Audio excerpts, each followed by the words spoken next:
The Montana sky stretched endlessly above Silver Creek Ranch, painted with the amber hues of sunset as James Harrington raced his chestnut stallion across the vast expanse of his father's land. The wind tousled his dark hair, his clothes bearing the dust of honest work despite his family's wealth. His heart thundered in his chest, not from the exertion of the ride, but from what awaited him just beyond the boundary of his father's 50,000 acres. She would be there, waiting by the ancient oak where they'd first met, her honey-brown hair catching the dying sunlight, her smile worth more than all the cattle his father owned. Before we jump back in, tell us where you're tuning in from, and if this story touches you, make sure you're subscribed, because tomorrow I've saved something extra special for you.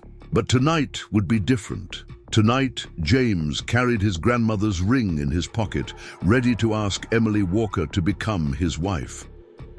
The daughter of a struggling rancher, Emily had captured his heart with her quiet strength and unwavering spirit.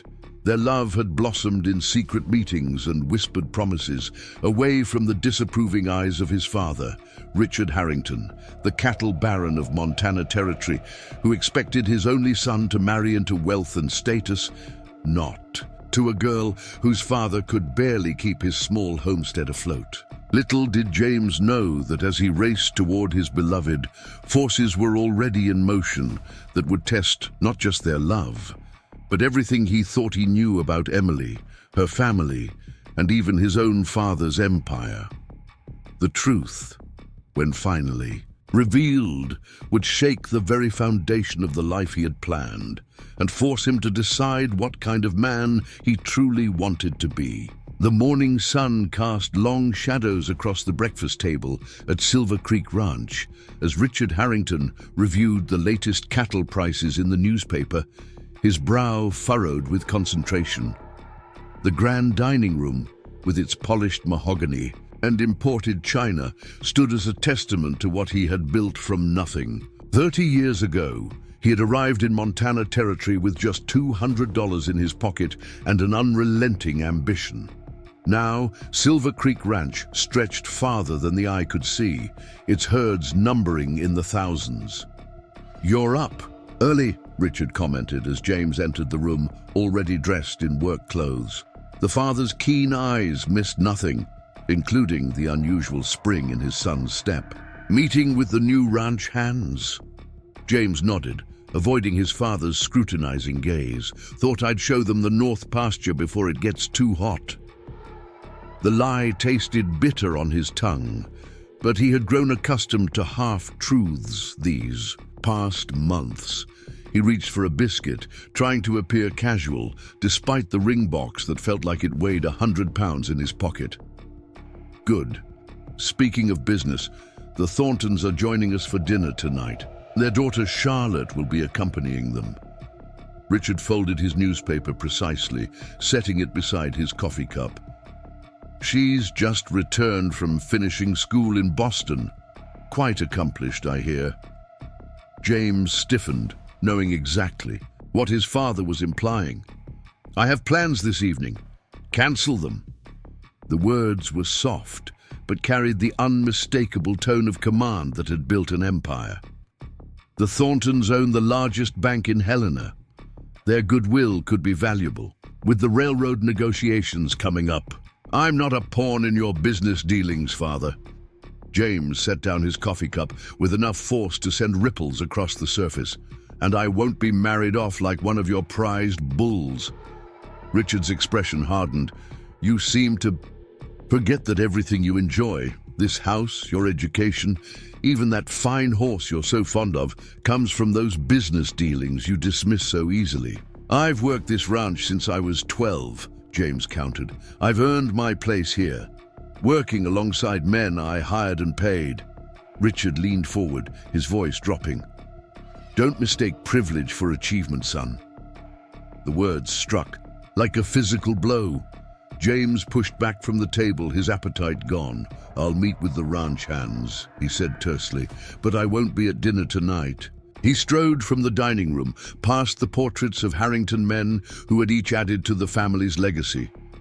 Outside, The vastness of Silver Creek Ranch usually filled him with pride, but today it felt suffocating. A gilded cage of expectations and obligations. His foreman, Pete Jenkins, was already in the stables, a weathered man whose knowledge of cattle and horses was matched only by his loyalty to the Harrington name. "Mornin', Mr. James," Pete greeted, leading out James's stallion, already saddled.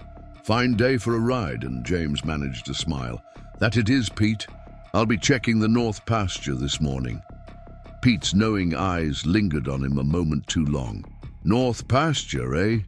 Isn't that awful close to the Walker place?" James felt heat rise in his neck. "Just doing my job." "Course you are." Pete handed him the reins. "You know, your father was young once too. Might understand more than you think." "My father understands profit margins and bloodlines, not people." James swung into the saddle, adjusting his hat against the morning sun. He'd never accept someone like Emily. "Because she's Thomas Walker's daughter?" Pete asked, his voice carefully neutral. "Because she doesn't bring a dowry of land or business connections." James gathered the reins. In his eyes, that makes her worthless as a match for his son. Pete's weathered face creased with concern. "Be careful, Mr. James. Some paths, once you start down them, ain't easy to backtrack." James nodded, though his mind was already miles away with Emily. He urged his horse forward, leaving behind the grand house with its polished floors and cold expectations. The journey to Wildflower Ranch took less than an hour at a steady gallop. As Silver Creek's manicured pastures gave way to wilder country, James felt the tension in his shoulders ease. Here, the grass grew taller, the fences were weathered, and the cattle fewer, but there was a raw beauty to the land that spoke to something deep within him. He slowed as he approached the modest homestead Thomas Walker had carved out of the Montana wilderness. Unlike the imposing white-columned mansion of Silver Creek, the Walker home was a simple two-story cabin, its wood silvered by years of sun and snow. A small barn stood nearby, alongside a vegetable garden, where Emily often worked in the afternoons. James tethered his horse at a discreet distance and approached on foot, not wanting to announce his presence to Mr. Walker, whose dislike of the Harrington name was as legendary as Richard's disdain for smaller ranches. The feud between the two men predated James's birth, its origins murky, but its effects painfully clear. He found Emily by the creek that marked the boundary between their properties, her hands busy with laundry, even as her eyes scanned the horizon. Waiting. For him. When she spotted him, her face transformed, worry giving way to radiant joy. "James!" She straightened, wiping her hands on her simple cotton dress, a far cry from the silks and satins the ladies of Helena wore. "I didn't expect you until this afternoon." He closed the distance between them in long strides, taking her work-roughened hands in his. Up close, he could see the shadows beneath her eyes. "What's wrong? Has something happened?" Emily bit her lip, glancing back toward her home. "Father received a letter yesterday. We may lose the ranch." James felt a chill despite the warm morning. "How? Why?" "The bank in Helena is calling in loans early, something about investments for the railroad." Emily's voice trembled slightly. "Father doesn't have the money. We'd have to sell most of our herd, and even then." "The railroad."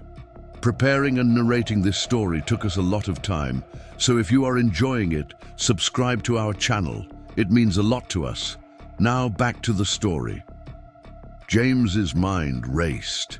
His father had mentioned those negotiations just this morning, seeming pleased about the Thorntons' visit, the same Thorntons who owned the largest bank in Helena. "This isn't coincidence, is it?" Emily shook her head, her eyes damp. "Father thinks your dad is behind it, that he's trying to force us and the other small ranchers to sell out." "I'll speak to him," James said firmly. "Make him see reason." No! Emily's grip tightened on his hands. You can't. He doesn't even know about us if he found out. The unspoken fear hung between them. Richard Harrington was not a man who tolerated opposition, especially from his own son. Then we'll find another way. James reached into his pocket, his fingers closing around the small velvet box. This wasn't how he had planned it, not with fear shadowing Emily's eyes and trouble on the horizon, but perhaps it was fitting. Their love had never been easy. Why should this moment be different? He sank to one knee beside the rushing creek, the same waters that flowed through both their lands, connecting them even when the world sought to keep them apart. Emily Walker, he said, his voice steady despite the hammering of his heart. I can't promise you wealth or an easy life. My father may disown me when he learns of this, but I can promise you all that I am, all that I have, and all that I will become. He opened the box, revealing the delicate gold ring with its single diamond that had adorned his grandmother's hand. Will you marry me? Tears spilled down Emily's cheeks as she nodded, unable to speak for a moment. Yes, she finally whispered. Yes, I will marry you, James Harrington. He slipped the ring onto her finger where it caught the morning light. As he rose to kiss her, the world around them seemed to hold its breath. The birds silent, the creek's babble momentarily hushed, as if nature itself acknowledged the magnitude of their commitment. We'll need to leave, James said softly when they parted. Start fresh somewhere else, California perhaps, or Oregon. Emily nodded, though her eyes strayed back to the small cabin where she had grown up. Father will be devastated. This land is everything to him. He's welcome to come with us, James offered, knowing even as he spoke that Thomas Walker's pride would never allow him to accept help from a Harrington, even if that Harrington was to be his son-in-law. When? Emily asked, her practical nature asserting itself even in this emotional moment. I need a week to settle some affairs, withdraw my savings. James squeezed her hands. Next Friday after dark, I'll bring a wagon for your things. We can catch the westbound train from Helena the following morning. The plan was hasty, fraught with risks, but necessity had stripped away the luxury of careful preparation. If Emily's father truly faced financial ruin, they had little time before the situation grew desperate. I'll be ready, Emily promised, her voice gaining strength. She twisted the ring on her finger, a worried frown creasing her brow. I should keep this hidden until then, if father saw it. James nodded, understanding her concern. Thomas Walker might be losing his ranch, but his pride remained intact. The sight of a Harrington ring on his daughter's finger might be the final breaking point. 1 week, he repeated, sealing the promise with another kiss. And then nothing will separate us again. As James rode back towards Silver Creek, clouds gathered on the horizon, the bright morning giving way to a brooding afternoon that matched his troubled thoughts. He had chosen his path now, chosen Emily over his inheritance, love over duty. Yet doubts crept in with each hoofbeat that carried him closer to home. Was he being naive? Could he truly walk away from everything he had known? And what of his suspicions about his father's role in the financial pressure on the Walker Ranch? The James who had ridden out this morning seeking only to propose to his beloved now returned with weightier concerns. The innocence of his romantic mission tarnished by the complex realities of power, money, and generational conflict. The first heavy drops of rain began to fall as Silver Creek's grand house came into view, its white columns stark against the darkening sky. James urged his horse faster, seeking shelter from the sudden downpour. As he approached the stables, he noticed an unfamiliar carriage parked near the main house, an elegant vehicle with polished brass fittings and a driver huddled beneath a rain slicker. Pete emerged from the stable, hurrying to take the reins of James's rain-slicked horse. "You've got visitors," the foreman informed him, nodding toward the house. "Mr. Victor Blackwood and his associates. Your father's been waiting on you." James felt a chill that had nothing to do with his rain-soaked clothes. Victor Blackwood was his father's attorney, a man called upon only for the most significant business transactions or the most troublesome legal matters. "How long have they been here?" James asked, removing his dripping hat. "About 2 hours now. They're in your father's study." Pete hesitated, then added in a lower voice, "There's maps spread out, railroad maps." The pieces fell into place, with sickening clarity. The railroad negotiations, the bank calling in loans to small ranchers, his father's eagerness to connect with the Thorntons. "Thanks, Pete." James handed over his horse and strode toward the house, rain streaming from his coat. He entered through the side door, trying to avoid tracking mud across his mother's cherished carpets. But as he passed the partially open door of his father's study, voices drifted out that stopped him cold. "The Walker property is the final. A piece we need," Victor Blackwood was saying, his smooth voice carrying the cultured accent of Eastern education. "Without it, the railroad will have to detour 20 miles south." "Walker won't sell," Richard Harrington responded, frustration evident in his tone. "I've offered twice the land's worth." "Pride is expensive," another voice commented, "but everyone has their breaking point. If the bank forecloses—" "I won't resort to such tactics," Richard interrupted sharply. "Whatever our past differences, Thomas Walker built that ranch from nothing, just as I did. I respect that, even if I think he's a fool for refusing my offer." James leaned closer, surprised by his father's words. This didn't align with what Emily had told him. "Time is running short," Blackwood pressed. "The railroad consortium needs an answer by the end of the month. Without a direct route through this valley, they'll bypass Pinecrest entirely. Your investments in the town will be worthless." "I'm aware of the stakes," Richard snapped. "But there must be another way. Thomas has a daughter. Perhaps if you're suggesting what I think you are," a new voice interjected, "I'd advise against it. Arranging marriages for property went out with feudal Europe." James had heard enough. He pushed the door open, standing dripping in the entrance to his father's study. 4 men turned to stare at him, his father, Blackwood, and 2 strangers in expensive suits who must be the railroad representatives.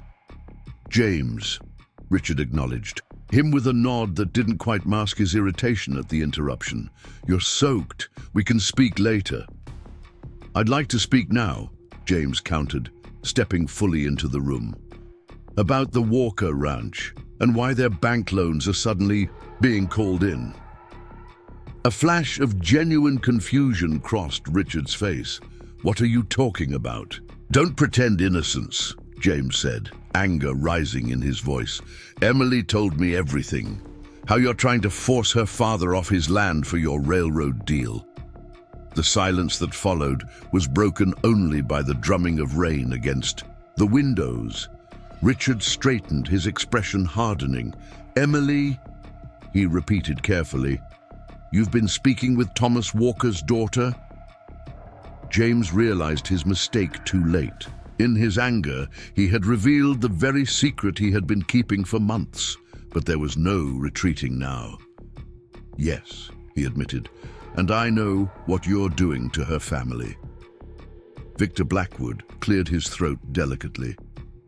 "Perhaps this is a private matter. Gentlemen, shall we reconvene tomorrow?"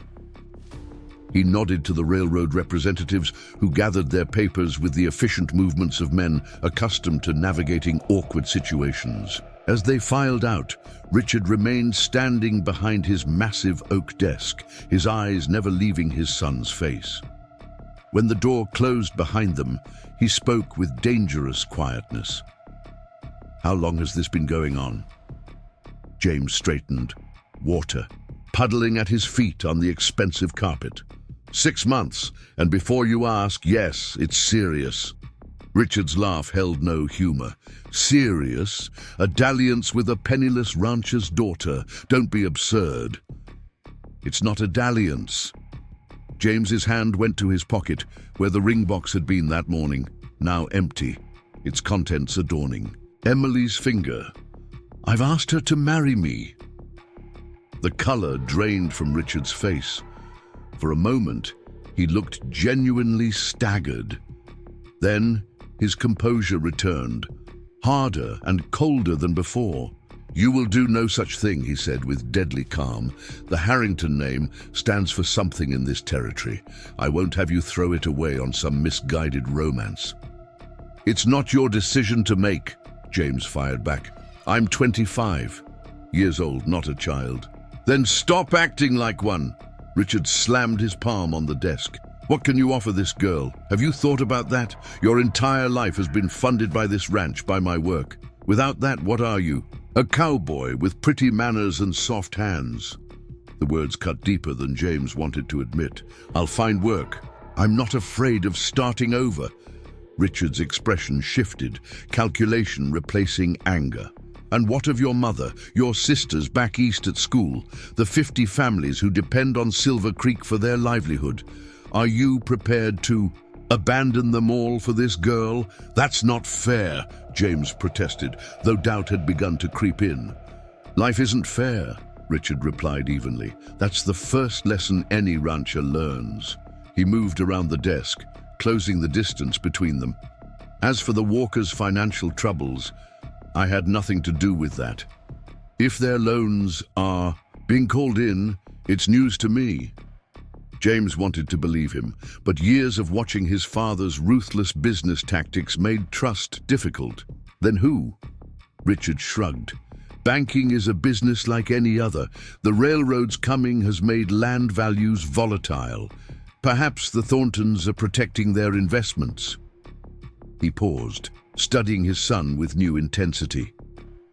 How much do you actually know about the Walker girl and her father? I know they're honest people, struggling to keep their land, James retorted. Unlike some, they value things beyond money and power. A strange expression flickered across Richard's face, something almost like pity. You see what you want to see, he said quietly, just as I did at your age. He turned away, moving to the window that overlooked the rain-lashed grounds of Silver Creek. The Thorntons will still be joining us for dinner tonight. You will be present and you will be courteous. And if I refuse? Richard didn't turn around. Then you've made your choice. But understand this, I won't finance a future I don't believe in. If you choose this path, you do so without my support. The ultimatum hung in the air between them, as tangible as the scent of wet leather and expensive tobacco that permeated the study. James stood his ground, though uncertainty gnawed at him. Without his father's backing, the future he had hastily sketched for Emily seemed suddenly insubstantial, built on hope rather than practical foundation.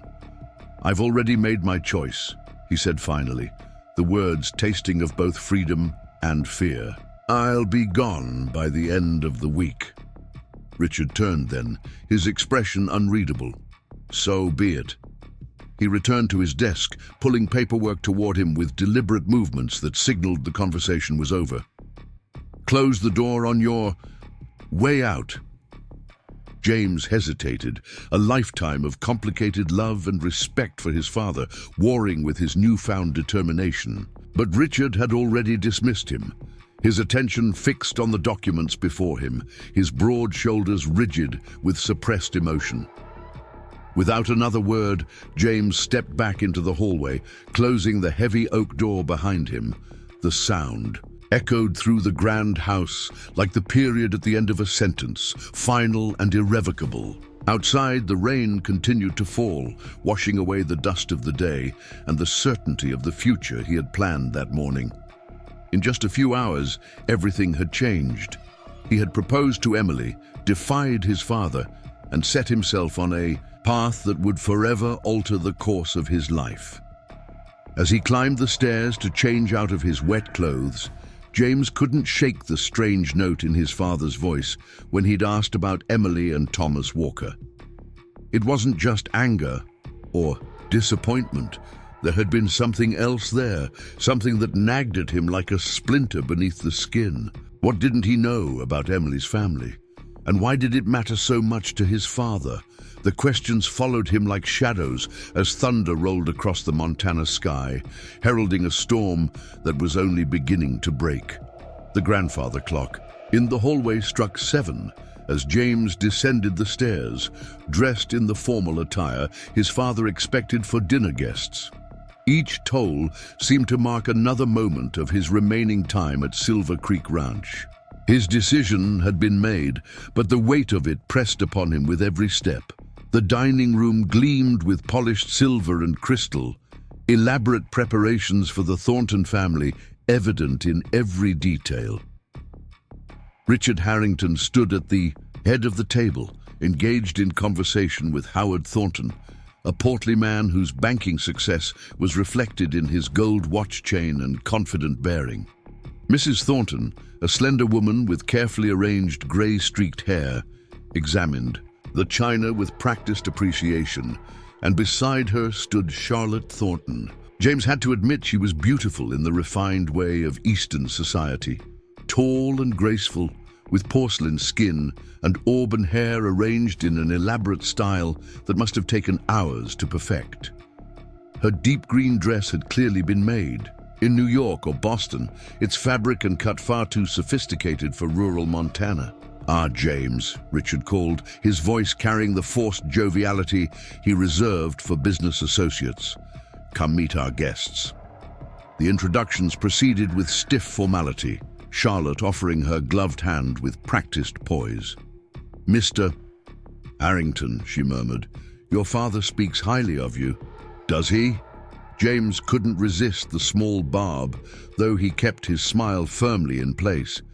How surprising. If Richard heard the comment, he chose to ignore it, guiding everyone to their seats with the smooth expertise of a man accustomed to managing difficult situations. James found himself placed directly across from Charlotte, her intelligent eyes studying him with undisguised interest. "I understand you attended Harvard, Mr. Harrington," she remarked as the first course was served. "What did you study there?" "Literature, primarily." James accepted a glass of wine from one of the housemaids. "Though my father considered it a waste of good tuition money." Richard laughed as if it were a joke, though the tightness around his eyes betrayed his irritation. James has always had impractical interests. Fortunately, ranching is in his blood, regardless of his academic pursuits. "I find nothing impractical about education," Charlotte responded, surprising James with her directness. "My own studies in mathematics raised many eyebrows, but father has found my skills quite useful in the banking business." Howard Thornton beamed with obvious pride. "Charlotte has a head for figures that puts most of my managers to shame. Been helping me review loan portfolios since she returned from Boston." James's attention sharpened.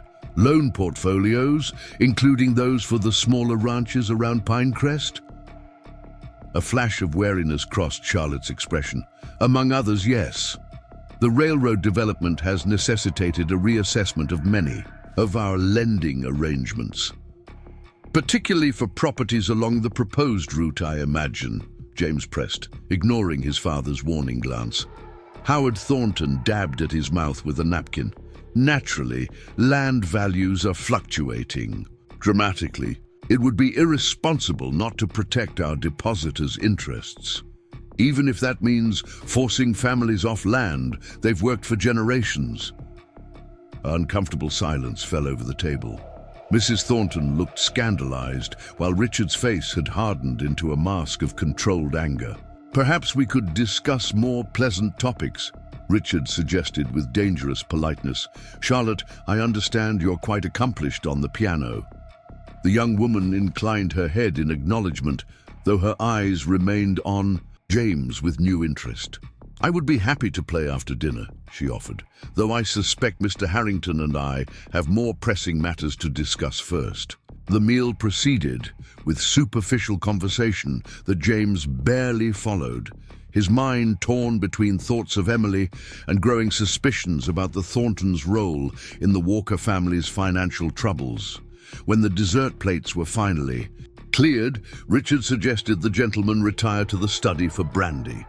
"Actually," Charlotte interjected smoothly, "I wonder if Mr. Harrington might show me the garden. I've heard so much about your mother's roses, and the rain has cleared so beautifully." Richard looked momentarily disconcerted, but recovered quickly. "An excellent suggestion, James." Trapped by propriety, James offered his arm to Charlotte. "It would be my pleasure." The evening air was fresh after the rain, the garden paths still damp beneath their feet as they strolled between carefully tended flower beds. When they were safely out of earshot of the house, Charlotte spoke without preamble. "You're in love with someone your father doesn't approve of." It wasn't a question. James stopped walking, caught off guard by her directness. "What makes you say that?" She smiled, a genuine expression that transformed her poised features into something more approachable. "I recognize the signs of a man being paraded before an eligible young woman against his will. I've seen it often enough." Despite himself, James laughed. "That obvious, am I?" "Painfully so." Charlotte removed her gloves, a surprisingly informal gesture. "You should know that my father and I are here tonight under somewhat false pretenses. Your father suggested a potential match between us, but didn't mention your heart was already engaged elsewhere." "I apologize for the charade," James said, finding himself warming to this forthright woman who was so different from the society and all he had expected. "Though I'm curious why you agreed to come if you recognized the scheme." Charlotte's smile faded. "Business, unfortunately. The railroad consortium is pressuring my father's bank to secure the land for their proposed route. Your father's influence is considerable and we need his cooperation." "Even at the cost of smaller ranchers like Thomas Walker?" James asked, unable to keep the edge from his voice. A flicker of discomfort crossed her face. "The foreclosure notices were not my decision. Father believes the railroad will bring prosperity that ultimately benefits everyone." "It's difficult to see the benefit when you're losing your home," Charlotte sighed, absently touching a rain droplet-laden rose. "For what it's worth, I argued against calling in those loans, but Father overruled me." She glanced toward the house. "Your father seemed genuinely surprised when you confronted him about it earlier. I overheard the conversation with Mr. Blackwood after you left." And he was angry. Called my father underhanded for not informing him of the foreclosure plans." She met his eyes directly. "Whatever quarrel exists between your father and Thomas Walker, I don't believe Richard Harrington is behind the financial pressure." James processed this information, his certainty wavering. If his father wasn't orchestrating the Walker family's troubles, then his reaction to James's relationship with Emily required another explanation. "There's something else," he said slowly. "Something about Emily, about the Walkers, that my father isn't telling me." Charlotte nodded thoughtfully. "Men like our fathers collect secrets the way others collect art. Power depends on knowing things others don't." She replaced her gloves with practiced movements. "If you want answers, Mr. Harrington, I suggest you start by questioning what you think you know about the woman you love." The words hung between them as darkness settled more fully over the garden. From inside the house came the muffled sounds of conversation and laughter, a world of wealth and influence continuing its dance, regardless of the struggles beyond its walls. "Thank you for your honesty," James said finally. "It seems rare in our circles." "Perhaps that's why I've remained unmarried at the advanced age of 23, Charlotte replied with a wry smile. "Honesty is rarely considered an attractive quality in a woman. The right man would disagree. Indeed. She took his arm again as they turned back toward the house.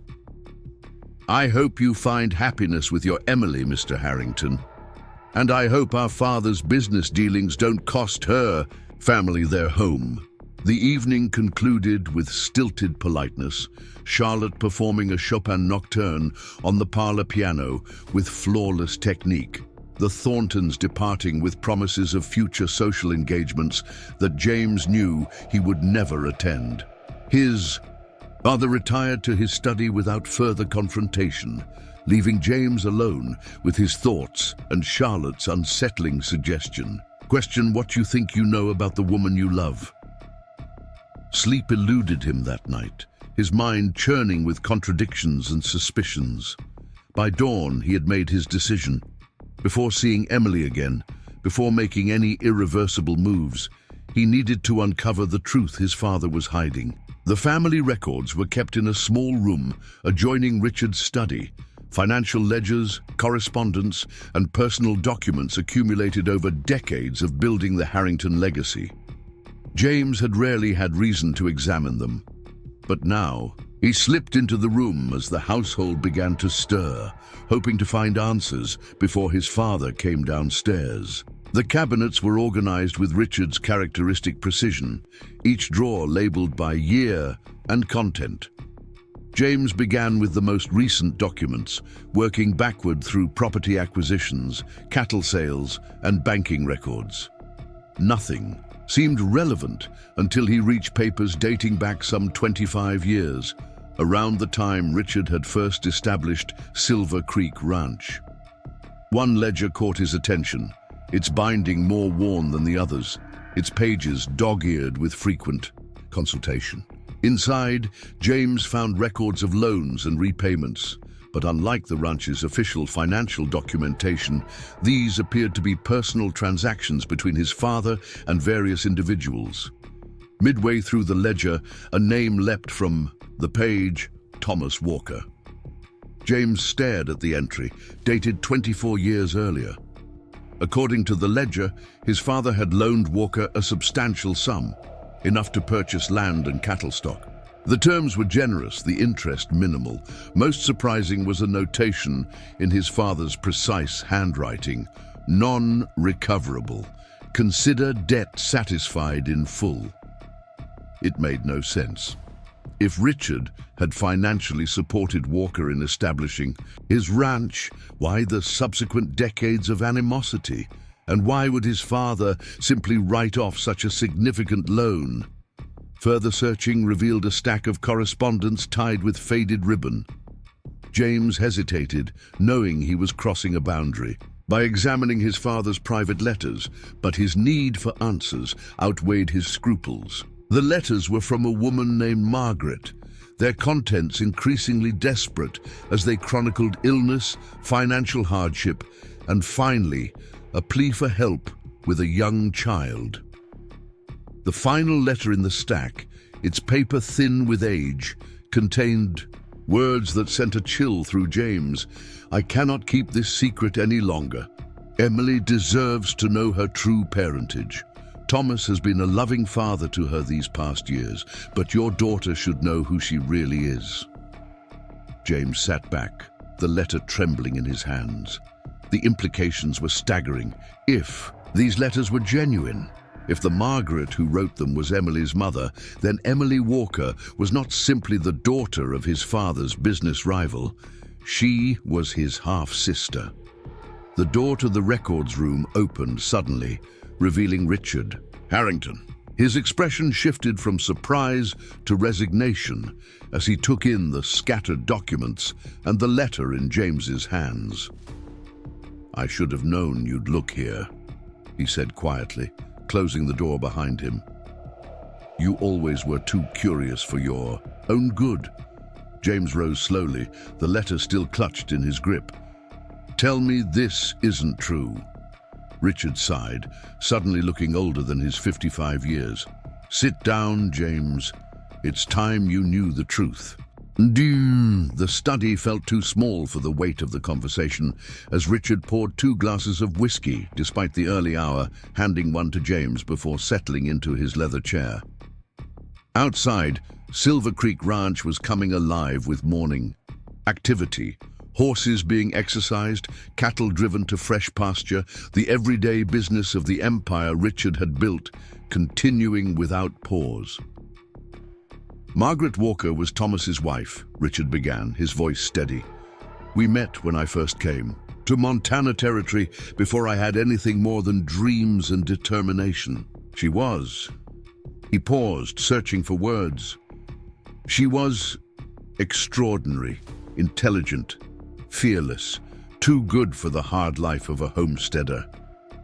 James remained silent, allowing his father to continue at his own pace.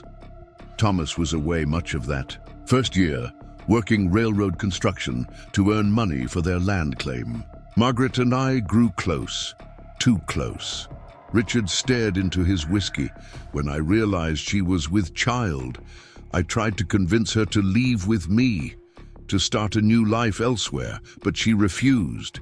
She loved Thomas, despite everything. So, you abandoned her, James said, unable to keep the accusation from his voice. Richard's head snapped up, his eyes flashing. I did no such thing. I ensured she had everything she needed, money, medical care. When Thomas returned, Margaret told him the truth. I expected him to kill me on the spot. A ghost of a smile touched his lips. He nearly did, had me on the ground with a knife at my throat. What stopped him? Margaret. She made him see that the scandal would destroy all of us, including the child. So we made an arrangement. Thomas would raise the child as his own. I would provide financial support in a way that preserved his dignity, presented as loans for his ranch, with the understanding they would never be collected. James tried to reconcile this story with the bitter rivalry he had witnessed throughout his life. If you had this agreement, why the decades of hostility? Richard drained his glass. Because Thomas Walker is a proud man, accepting my help. Knowing what I'd done, it ate at him year after year. Eventually, he refused any further assistance, claimed he'd rather lose everything than be indebted to me. Does Emily know any of this? No. Richard shook his head, firmly. Margaret died when Emily was only 4. Consumption. On her deathbed, she extracted promises from both of us that Emily would never learn the truth. Thomas has honored that promise, despite everything. James set down his untouched whiskey, his mind reeling. Why didn't you tell me as soon as you learned about our relationship? And say what? By the way, son, that girl you're courting is actually your half-sister? Richard laughed bitterly. I hoped it was just a passing interest, that you'd lose interest before it became necessary to reveal this ugliness. You've been trying to buy Walker's land. Richard nodded, not to force him out, but to protect him. The railroad is coming whether we like it or not. If Thomas loses his property to foreclosure, Emily loses her inheritance. I've been trying to purchase it myself to ensure they receive fair value, but Thomas refuses to sell to me specifically. The irony was almost unbearable. All these months, James had cast his father as the villain in a simple narrative of wealth versus poverty, power versus principle. The reality was infinitely more complex, a web of old sins, stubborn pride, and painful secrets. Does Mother know? He asked suddenly. Richard's expression closed. Your mother and I married after Emily was born. She's aware there was someone before her, but not the specifics, and I'd prefer to keep it that way. James rose, pacing the confined space of the study. The future he had planned with Emily lay in ruins around him, destroyed not by his father's tyranny as he had feared, but by blood ties he had never suspected. I have to tell her, he said finally. She deserves to know before the wedding that could never happen now. The thought remained unspoken, but hung heavy in the air between them. It will devastate her, Richard warned. And Thomas, they've built their entire relationship on this foundation. A foundation of lies. Of love, Richard corrected. Thomas has been more of a father to her than I ever could have been. He raised her, protected her, shaped her into the woman you fell in love with. Biology is the least of what makes a parent. James couldn't argue with the truth of this, yet the deception still rankled. I need to see her today. Richard nodded slowly. I'll come with you. I don't think this isn't a negotiation, James. Richard's voice held the steel that had carved his empire from the wilderness.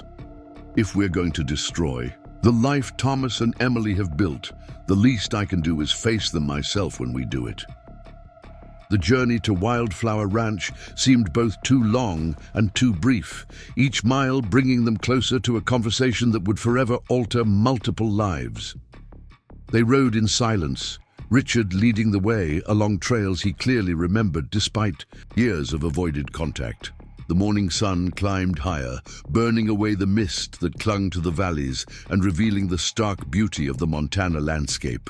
As they approached the modest homestead, James was struck by how different it appeared in the clear light of day, without the filter of romantic attachment through which he had previously viewed it. The cabin was well maintained, but showing signs of financial strain, repairs delayed, equipment aging.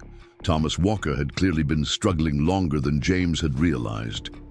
A figure emerged from the barn, Walker himself, a weathered man in his early 50s, with the lean, tough build of someone who had spent his life wresting a living from unyielding land. He stiffened at the sight of the riders, his hand moving instinctively to the rifle propped beside the barn door. "Harrington," he called, his voice carrying across the yard. "You're not welcome here." Richard dismounted slowly, raising his hands to show he carried no weapon. "I know, Thomas, but we need to talk." "Nothing to talk about. I told your lawyer I won't sell. It's not about the land." Richard gestured toward James, who had dismounted as well. "It's about our children." The color drained from Walker's face. His gaze shifted to James, recognition and dread dawning in his eyes. "Emily's not here," he said, his voice rougher. "Rode out at dawn to deliver medicines to the Hendersons. It was a reprieve, if a temporary one." James found himself oddly relieved. He needed time to gather his thoughts, to determine how to tell Emily gently. "May we come in?" Richard asked. "What needs to be said shouldn't be shouted across a yard." Walker hesitated, conflict clear in his expression, before giving a curt nod. "Half hour, that's all you get." The interior of the Walker cabin was Spartan but homey, with handmade quilts brightening rough-hewn furniture and shelves lined with books. Evidence of a family that valued learning despite limited means. Walker gestured them toward a table of polished pine, taking a seat across from them with the wariness of a man confronting long-standing enemies. "Say what you came to say," he prompted when neither visitor immediately spoke. Richard met his gaze directly. "James has been seeing Emily. They've grown close." Walker's jaw tightened. "I know. She thinks I don't. But a father notices these things." His hard gaze shifted to James. "Figured you were just amusing yourself with a country girl. Wasn't worth making a fuss when she'd learn the truth about your kind soon enough." James bristled at the characterization but held his tongue. This wasn't about defending his honor. "He's asked her to marry him," Richard continued, his voice carefully neutral. "She's accepted." Walker slammed his palm on the table, his control slipping. "The hell she has, without my blessing, without so much as—" "Thomas." Richard's quiet interjection cut through the building tirade. "She doesn't know." 3 simple words, laden with 2 decades of shared secrets. Walker froze, his anger giving way to something more complex, fear, perhaps, or resignation. "She has to be told," Richard said softly. before this goes any further. Walker stood abruptly, moving to the small window that overlooked his struggling ranch. His shoulders were rigid with tension. "You swore," he said, his voice barely audible. "Margaret made us both swear she'd never know." "Circumstances have changed," Richard replied, "unless you're comfortable with her marrying her half-brother." The crude statement hung in the air, unavoidable in its stark truth. Walker flinched as if struck. "There must be another way," he said, turning back to face them. "Tell her you forbid the match. Use your authority as her father." This last was directed at James, who shook his head. "I've already defied my father for her," he explained. "If yours forbids our marriage as well, we'll simply leave, start somewhere new, where neither of you can interfere." Walker sank back into his chair, suddenly looking every year of his age and more. "She's all I have left," he said, his voice breaking. "Margaret's been gone 20 years, but Emily, she's her mother all over again, the same spirit, the same heart." "She's my daughter too," Richard said quietly. Walker's head snapped up, his eyes blazing. "You forfeited that right when you chose wealth and position over acknowledging her. You have a son, other daughters back east. I have only Emily." The naked pain in his voice struck James with unexpected force. For all his father's wealth and power, it was Thomas Walker who had given Emily the one thing Richard Harrington couldn't or wouldn't provide: his name, his unconditional love, his complete dedication. "I'm not trying to claim her," Richard said, spreading his hands, "but the truth isn't something we can keep contained any longer. She deserves to hear it from us, not discover it after decisions that can't be undone." Walker passed a calloused hand over his face. When he spoke again, his voice was hollow with defeat. "When?" "Today, if possible," Richard answered. "James said she accepted his proposal yesterday. Every day we delay makes this harder." "She'll hate us," Walker whispered. "All of us, for lying to her entire life." James couldn't argue with this assessment. The Emily he knew valued honesty above all else. This revelation would shake the foundations of her world, rewriting her understanding of herself and everyone she trusted. Before any of them could speak again, the sound of hoofbeats approached from outside. Walker rose, moving to the window with dread visible in every line of his body. "It's her," he confirmed, watching as his daughter, Richard's daughter, dismounted with the easy grace of someone raised in the saddle. The moment of reckoning had arrived sooner than any of them had anticipated.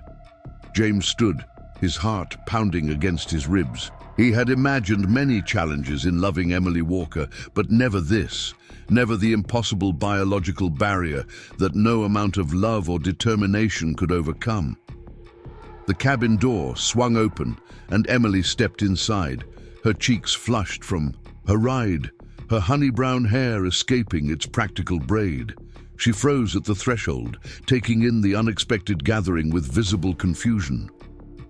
"Father?" she questioned, her eyes moving from Walker to James and finally to Richard Harrington, whom she recognized but had never formally met. "Emily," Walker began, his voice rough with suppressed emotion. "We need to talk, darling, about your mother and about things I should have told you long ago." Emily's hand went instinctively to her throat, where she wore a small locket containing the only image she had of the mother she barely remembered. Her gaze settled on James, questioning, seeking reassurance he couldn't provide. "What's happening?" she asked, stepping fully into the cabin and closing the door behind her.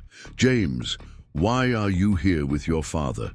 And what does this have to do with my mother?" The three men exchanged glances, a silent negotiation of who would bear the burden of speaking first. In the end, it was Thomas Walker who straightened his shoulders and faced the daughter he had raised, prepared to risk her love for the sake of truth. "Sit down, Emmy," he said gently, using the childhood nickname she had long outgrown.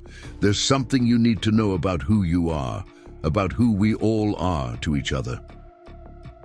Outside, the Montana sky stretched vast and uncaring above them, the sun continuing its arc regardless of the human drama unfolding beneath it. On the wall of the modest cabin, a faded daguerreotype of Margaret Walker watched over them all, the woman whose choices and secrets had set them on this collision course 25 years earlier, and whose final request was about to be broken by the very men who had promised to honor it forever. Emily lowered herself into the weathered chair, her eyes never leaving her father's face. The tension in the small cabin was palpable, pressing against her skin like the heaviness before a storm. James couldn't bring himself to look at her directly, focusing instead on the rough wooden floorboards beneath his boots. His mind raced, searching for words that didn't exist. How do you tell someone that everything they believed about themselves was built on carefully constructed lies? 25 years ago, Thomas Walker began, his voice steadier than James had expected, I was working railroad construction near Helena. The pay was good, but it meant leaving your mother alone for months at a time on our new homestead. He paused, gathering strength for what came next. While I was gone, she and Richard Harrington became close. Emily's brow furrowed, confusion evident in her expression. Mr. Harrington and my mother were friends? Is that why there's been this feud all these years? Thomas exchanged a glance with Richard, a lifetime of complex emotions passing between. With them in that single look, it was more than friendship, Emmy. The color drained from Emily's face as understanding dawned. Her gaze shifted to Richard Harrington, seeing him truly for the first time, noting perhaps the set of his jaw, the shape of his eyes, features she encountered every day in her own reflection, but had never connected to this stranger. No, she whispered, the single syllable carrying the weight of dawning realization. Her hand moved unconsciously to the locket at her throat, as if seeking guidance from the mother she had barely known. That's not possible. When I returned and learned what had happened, Thomas continued, his voice roughening with remembered pain, I was angry enough to kill him. Would have, if your mother hadn't stopped me. She was already carrying you by then. Emily stood abruptly, her chair scraping against the floorboards. So you're saying that he... She couldn't complete the sentence, her eyes wide with shock as she pointed at Richard. And I'm not... Her voice broke as she turned to Thomas, the man who had raised her, loved her, shaped her entire life. You are my daughter in every way that matters, Thomas said fiercely, rising to reach for her. Blood is the least of what makes family. She stepped back from his outstretched hand, turning to James with desperate hope in her eyes. Did you know? When you asked me to marry you, did you know this? No, James answered quickly, finally finding his voice. I only discovered it this morning. I came as soon as I understood. A terrible silence fell over the cabin. Emily wrapped her arms around herself, physically trying to hold herself together as her world splintered around her. So you're my... She couldn't bring herself to say the word, looking at Richard with something between horror and desperate curiosity. Biologically, yes, Richard confirmed, his usual commanding presence subdued in the face of her distress. But Thomas has been your father in all the ways that count, Emily laughed, a brittle sound without humor. All these years, the stories about my mother, how she was so gentle, so loving, how you met at a harvest dance in Helena. She turned, accusatory eyes on Thomas. Were any of them true? Or was everything a lie? Margaret was everything I ever said she was, Thomas insisted, pain etched in the lines of his weathered face. She loved you with her whole heart, Emmy. On her deathbed, she made us promise you would never know, that you would be spared this burden. Spared? Emily's voice rose. You thought you were sparing me by letting me fall in love with my own brother. The words hung in the air, stark and undeniable. James flinched, feeling the full weight of what they had almost done. The future, They had planned together now impossible, tainted by a biological truth neither of them could have suspected. We never imagined you two would meet, let alone. Richard trailed off, uncharacteristically at a loss for words. Emily turned away from all of them, moving to the small window that overlooked the struggling ranch she had always believed was her birthright. Her hands trembled as she grasped the windowsill, knuckles white with tension.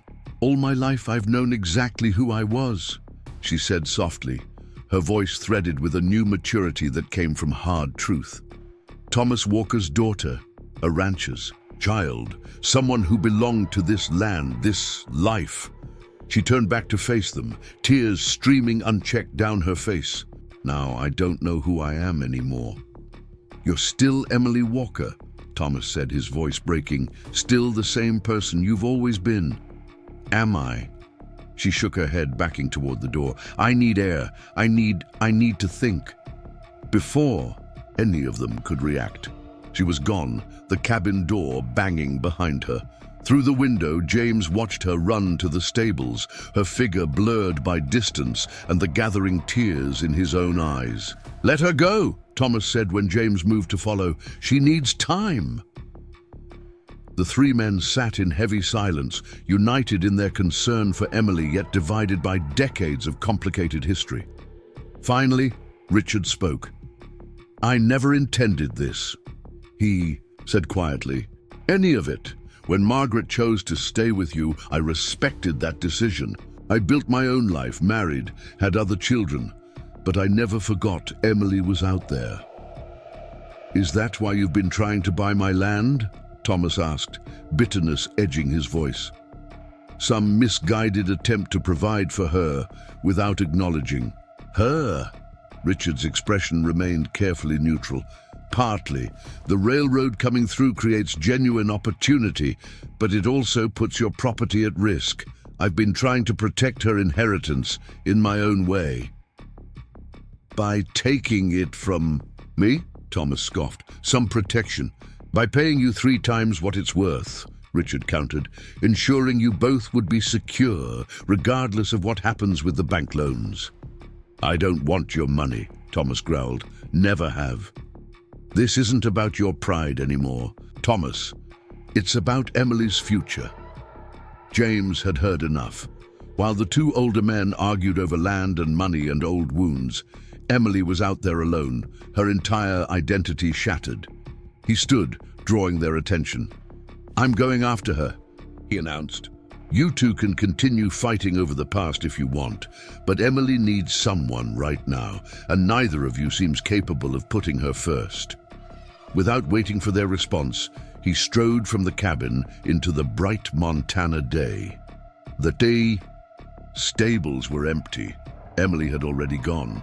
Fresh hoofprints led toward the creek that marked the property line between Walker Land and Silver Creek Ranch. James saddled his horse quickly, following the trail with growing urgency. He found her horse tethered near the old oak where they had often met, but Emily herself was nowhere in sight. Dismounting, he called her name, listening intently for any response. A flash of movement caught his eye, Emily's dress visible through the trees as she made her way up a small rise overlooking both properties. James followed at a distance, careful not to startle her, giving her the space she clearly sought while ensuring she wasn't alone in her distress. She stood at the crest of the hill, her figure silhouetted against the vast sky, her hair whipping in the wind that always seemed to blow across this elevated spot. As James approached, he could see she held something in her hands, the locket with her mother's picture, its chain broken as if she had torn it from her neck. "Emily," he said softly, stopping several paces away to give her room. She didn't turn. "Did you follow me to make sure I didn't do something rash?" "Don't worry, I'm not planning to throw myself off this hill." "I followed you because I care about you," James replied simply. "Because I can't imagine how you must be feeling, and I didn't want you to face it alone." "Care about me?" she repeated, her voice hollow. "As what? Your sister?" The word emerged with such pain that James flinched. "As Emily," he said after a moment. "The woman I've known for the past 6 months. The person who showed me what courage and kindness truly looked like." He took a cautious step closer. "That hasn't changed." She turned then, her face tear-streaked, but composed, a new resolution in her eyes. "Everything has changed, James. Everything." She opened her palm, revealing the locket. "My mother's image. At least I assume it actually is my mother, and not some other convenient lie. Your father, Thomas, he wouldn't lie about that," James said gently. "Everything he did because he loves you." "Does he?" Emily's gaze was distant. "Or did he raise me out of obligation, out of pride? Maybe I was just a constant reminder of his wife's betrayal, a burden he was too honorable to abandon." "That's not true," James insisted. "Anyone who has seen him with you knows how much he loves you, how proud he is of you." Emily looked out over the 2 properties spread below them, the modest buildings of Wildflower Ranch on one side, the sprawling grandeur of Silver Creek on the other. "All my life, I've defined myself in opposition to people like your father, rich men who take what they want without consequence, and now I discover I am one of those consequences." Her laugh was bitter. The universe has a cruel sense of humor. James moved to stand beside her, careful not to touch her, although every instinct urged him to offer comfort. "What can I do?" he asked simply. "Nothing," she replied, closing her fingers around the locket. "There's nothing anyone can do to fix this, but there is something I need to know." She turned to face him fully. "When you asked me to marry you, was it real? Or was it pity for the poor rancher's daughter whose home was about to be taken away?" "It was love," James answered without hesitation. "The kind I never expected to find, the kind worth giving up everything for." He swallowed hard. "It still is, Emily. That hasn't changed. But everything else has," she finished for him. "We're siblings, half-siblings." The brutal simplicity of the statement hung between them. All their dreams, all their plans, the life they had imagined building together, rendered impossible by a truth neither of them could have foreseen. "I should hate him," Emily said after a long silence. "Richard Harrington, your father, my—" She couldn't complete the sentence. "I should hate him for what he did to my mother, to the man who raised me, for keeping this secret all these years." She looked at James, confusion evident in her expression. "But I don't know how to hate someone I don't even know. Someone whose blood runs in my veins." "You don't have to decide everything now," James said gently. "This is a lot to process." Emily nodded slowly, her gaze returning to the 2 properties below. "The land has always been simple," she murmured almost to herself. "You work it, you respect it, and sometimes, if you're lucky, it provides for you. People are so much more complicated." A movement near the Walker cabin caught their attention. Thomas and Richard emerging, their discussion appearing tense. Even at a distance, Emily watched them, her expression unreadable. "They both lied to me," she said quietly. "My entire life has been a carefully maintained fiction." "Not all of it," James countered. "The love your father, Thomas, has for you is real. The person you are, your strength, your kindness, your determination, that's all real too." Emily's chin lifted slightly, a flicker of her usual spirit returning. "Yes," she agreed. "That much is true." She turned to James, something resolute in her expression. "I need to speak with them, both of them, and I need to do it alone." James hesitated, reluctant to leave her when her world had been so thoroughly upended. "Are you sure?" "No," she admitted with a sad smile. "I'm not sure of anything anymore. But I know I need answers that only they can give, and I need to decide for myself what happens next." He recognized the determination in her voice, the same quality that had first drawn him to her, the unwavering strength that defined her regardless of whose daughter she truly was. "All right," he agreed, "but if you need me for anything, I'll be at Silver Creek." Emily nodded, her gaze already returning to the men below. "Thank you, James, for coming to tell me, even when it meant losing everything we'd planned." He wanted to say more, to tell her that perhaps not everything was lost, that they could find a new way forward, a different kind of relationship built on the foundation of what they had shared. But the words stuck in his throat, inadequate, in the face of her pain. Instead, he simply touched his hat in farewell and made his way back down the hill, leaving Emily to gather her courage for the confrontation that awaited. As he rode back towards Silver Creek Ranch, the weight of everything that had happened, everything they had lost, settled over him like a physical burden. 24 hours ago, he had been planning a future with the woman he loved. Now that future had evaporated like morning mist under the harsh sun of truth, leaving him adrift in a world suddenly altered beyond recognition. At Silver Creek, James found the household in an uproar. His mother, Elizabeth Harrington, had returned unexpectedly from her visit to Helena, and his absence, along with Richard's, had raised questions he wasn't prepared to answer. "There you are," Elizabeth exclaimed as he entered the grand foyer.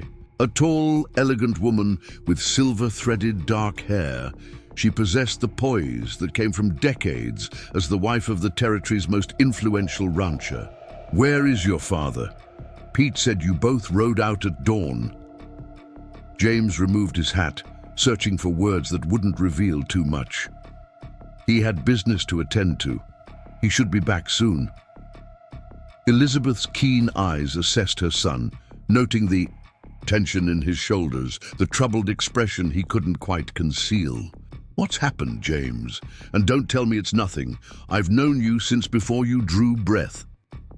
Before he could formulate a response, the sound of hooves announced another arrival.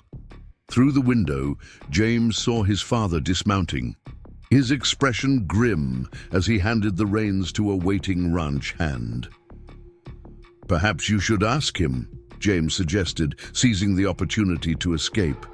"I need to clean up." He retreated to his room, not ready to witness the conversation that would surely follow when Richard was forced to explain the day's events to his wife. How much would his father reveal? Would Elizabeth learn that her husband had fathered a child with another woman before their marriage, that this child had grown into the woman their son had planned to marry? James sank onto the edge of his bed, the enormity of the situation crashing over him in waves. Emily's face, when she understood the truth, haunted him. The shock, the betrayal, the profound loss of identity. How did one recover from learning that your entire life was built on carefully crafted deception? A soft knock on his door roused him from these dark thoughts. "James," his mother's voice, concern evident in her tone. "May I come in?" He straightened, composing himself as best he could. "Of course." Elizabeth entered, closing the door quietly behind her.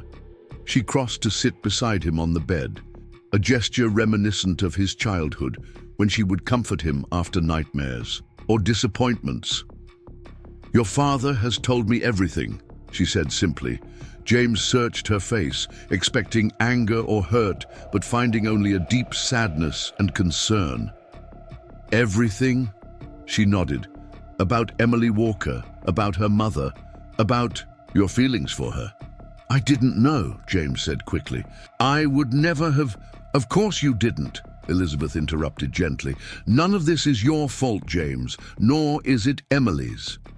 She sighed, her hands folded neatly in her lap. "The sins of the past have a way of finding us, no matter how carefully we try to bury them." "You don't seem surprised," James observed, studying his mother more carefully. A small, sad smile touched her lips.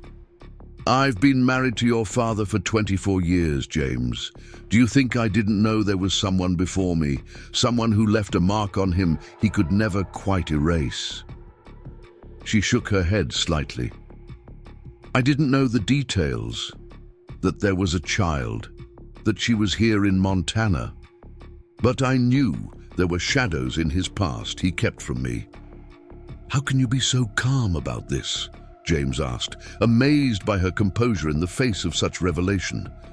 Because I've had 24 years to make my peace with the man your father, is both his strengths and his flaws. She reached for his hand, her touch comforting. The question now is what happens to that poor girl. James had been so consumed with his own loss, with the shattering of his planned future, that he hadn't fully considered the practical implications for Emily. What do you mean? Her entire identity has been upended, Elizabeth pointed out. And from what your father tells me, the bank is foreclosing on the Walker Ranch. Where does that leave her? The question hung in the air between them, unanswerable in the moment. Before either could speak again, another knock came at the door. Harder, more urgent. Mr. James, Pete's voice called from the hallway. You're needed downstairs. Quickly, sir. James exchanged a puzzled glance with his mother before moving to open the door. Pete stood outside, his weathered face creased with concern. What is it? It's Miss Walker, the foreman explained. She's here, demanding to see your father. And there's men with her, bank men from the looks of them. James hurried downstairs, his mother following closely behind. In the grand entrance hall of Silver Creek Ranch, an unlikely gathering had assembled. Emily stood near the door, her simple dress and wind-tangled hair a stark contrast to the opulent surroundings. Beside her, Thomas Walker looked as out of place as his daughter. His weathered hands clenched at his sides, his expression a mixture of resignation and defiance. But it was the third figure that surprised James most. Howard Thornton, president of Helena's largest bank and father of Charlotte, stood examining a painting on the wall with the casual interest of a museum visitor rather than a man in the midst of a tense confrontation. Richard had positioned himself near the sweeping staircase, his stance deceptively relaxed, though James could see the tension in his shoulders. He was in negotiation mode, the same carefully controlled demeanor he adopted when making high-stakes business deals. Manus done. James, Richard acknowledged his son's arrival without taking his eyes off the unusual assembly. Miss Walker was just explaining her proposition. Emily turned at the sound of James's footsteps, her gaze steady despite the redness around. Her eyes that spoke of recent tears. Mr. Harrington, she greeted him formally, as if they were strangers, which James realized with a pang, they now essentially were. Emily, he replied, unable to maintain the same pretense of distance. What's happening?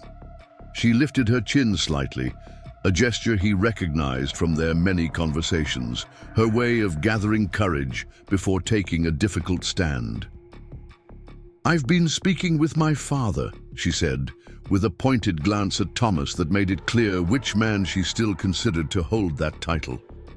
About our options, given the bank's decision to call in our loans. Howard Thornton turned from his examination of the painting, his expression blandly pleasant. Miss Walker approached me directly this afternoon with a most unusual request, he explained, his tone suggesting he found the entire situation more entertaining than troubling. Given the circumstances, I agreed to hear her out. What circumstances? Elizabeth asked, moving to stand beside her son. And what request? Emily addressed James's mother directly, her composure remarkable given the tumultuous revelations of the day. Mrs. Harrington, I apologize for disrupting your household.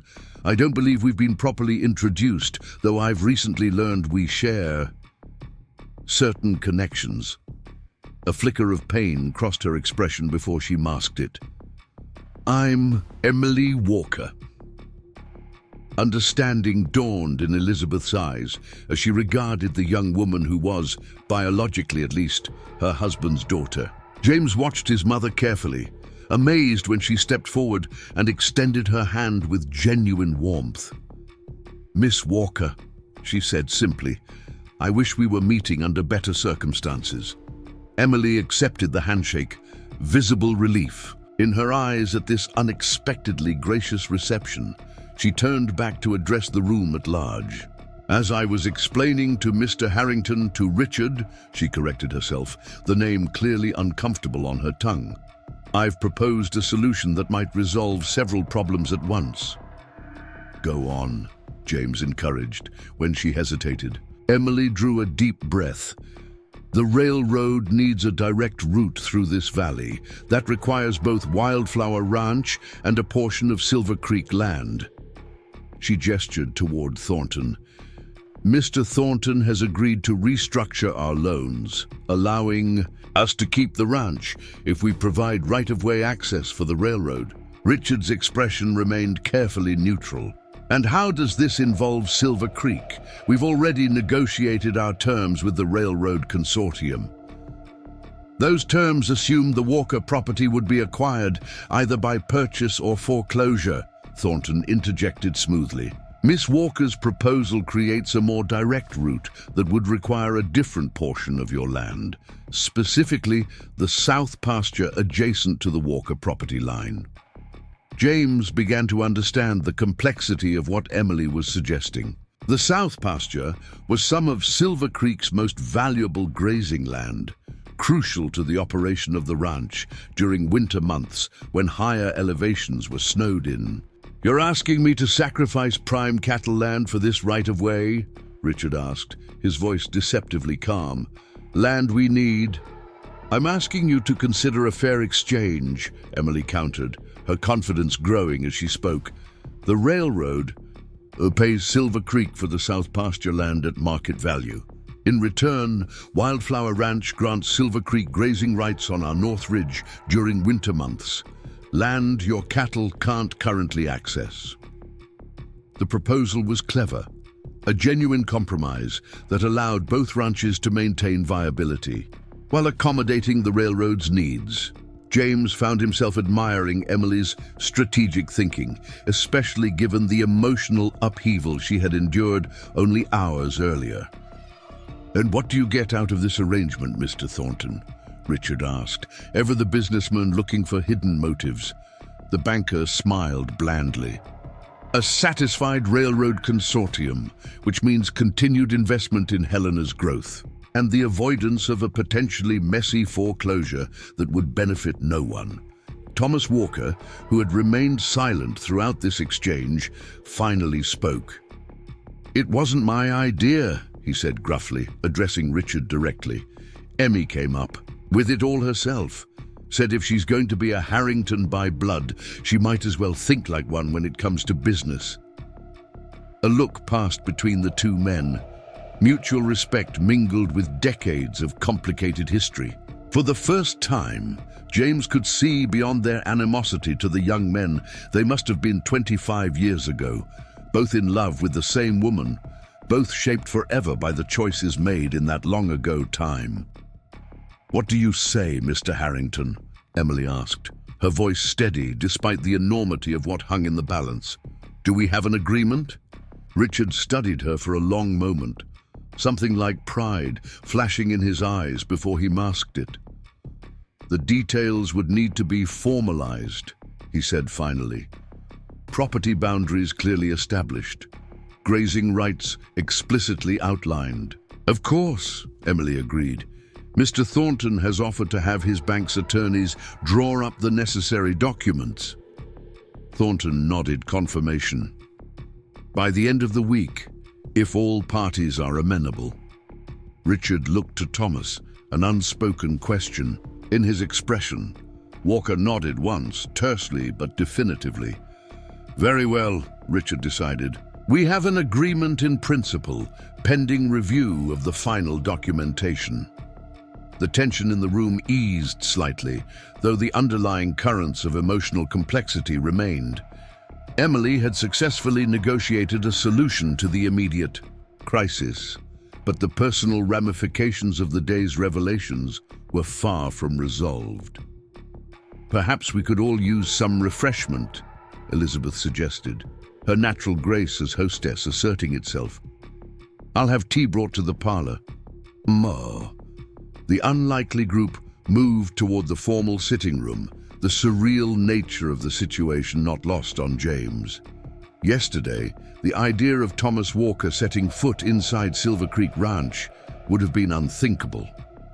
Today, he was entering as the father of Richard Harrington's biological daughter, about to take tea with the woman who had unknowingly been Emily's stepmother for over 2 decades. As the others proceeded ahead, James caught Emily's arm gently.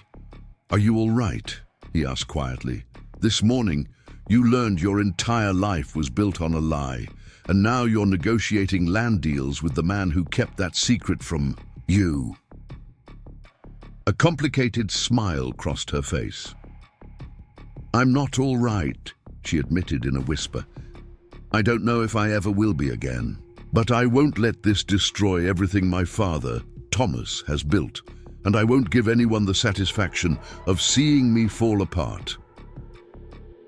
The quiet dignity in her voice struck James anew.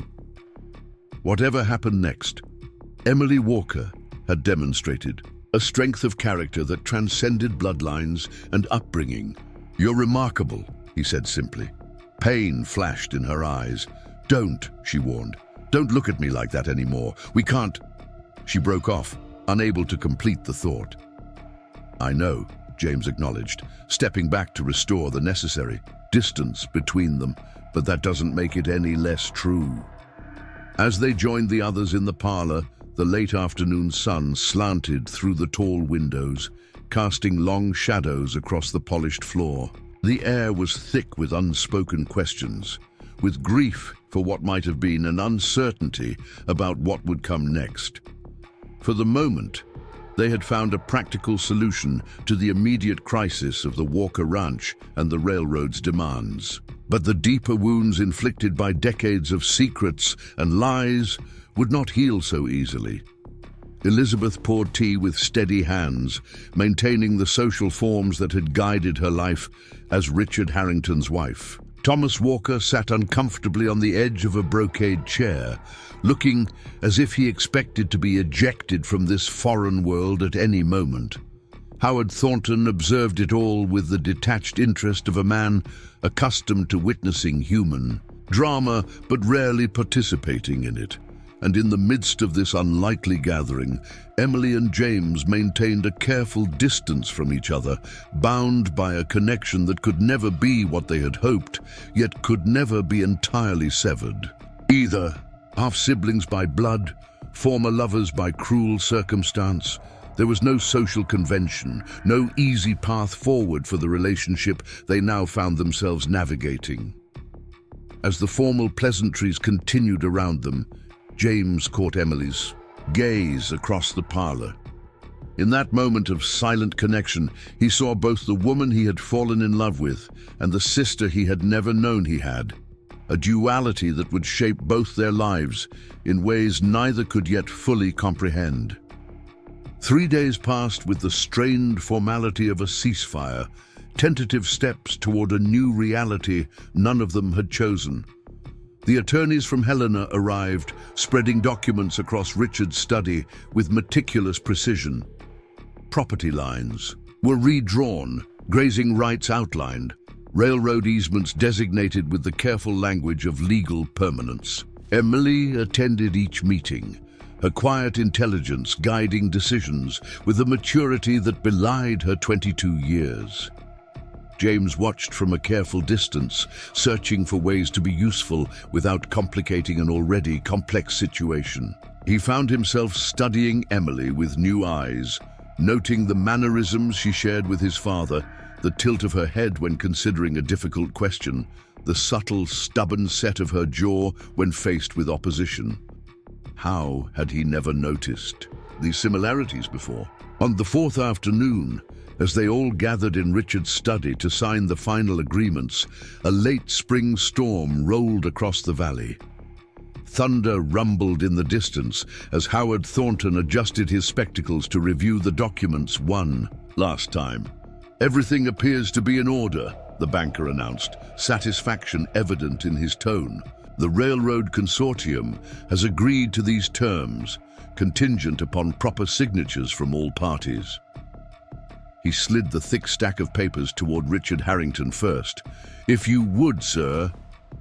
Richard dipped his pen in ink, hesitating only briefly, before signing his name with the bold strokes that had authorized countless business dealings throughout his career. He passed the documents to Thomas Walker, who eyed them warily before adding his own signature. Rougher, less practiced, but equally binding. "Miss Walker," Thornton prompted, turning to Emily. She stepped forward, accepting the pen from Thomas with a reassuring smile for the man who had raised her.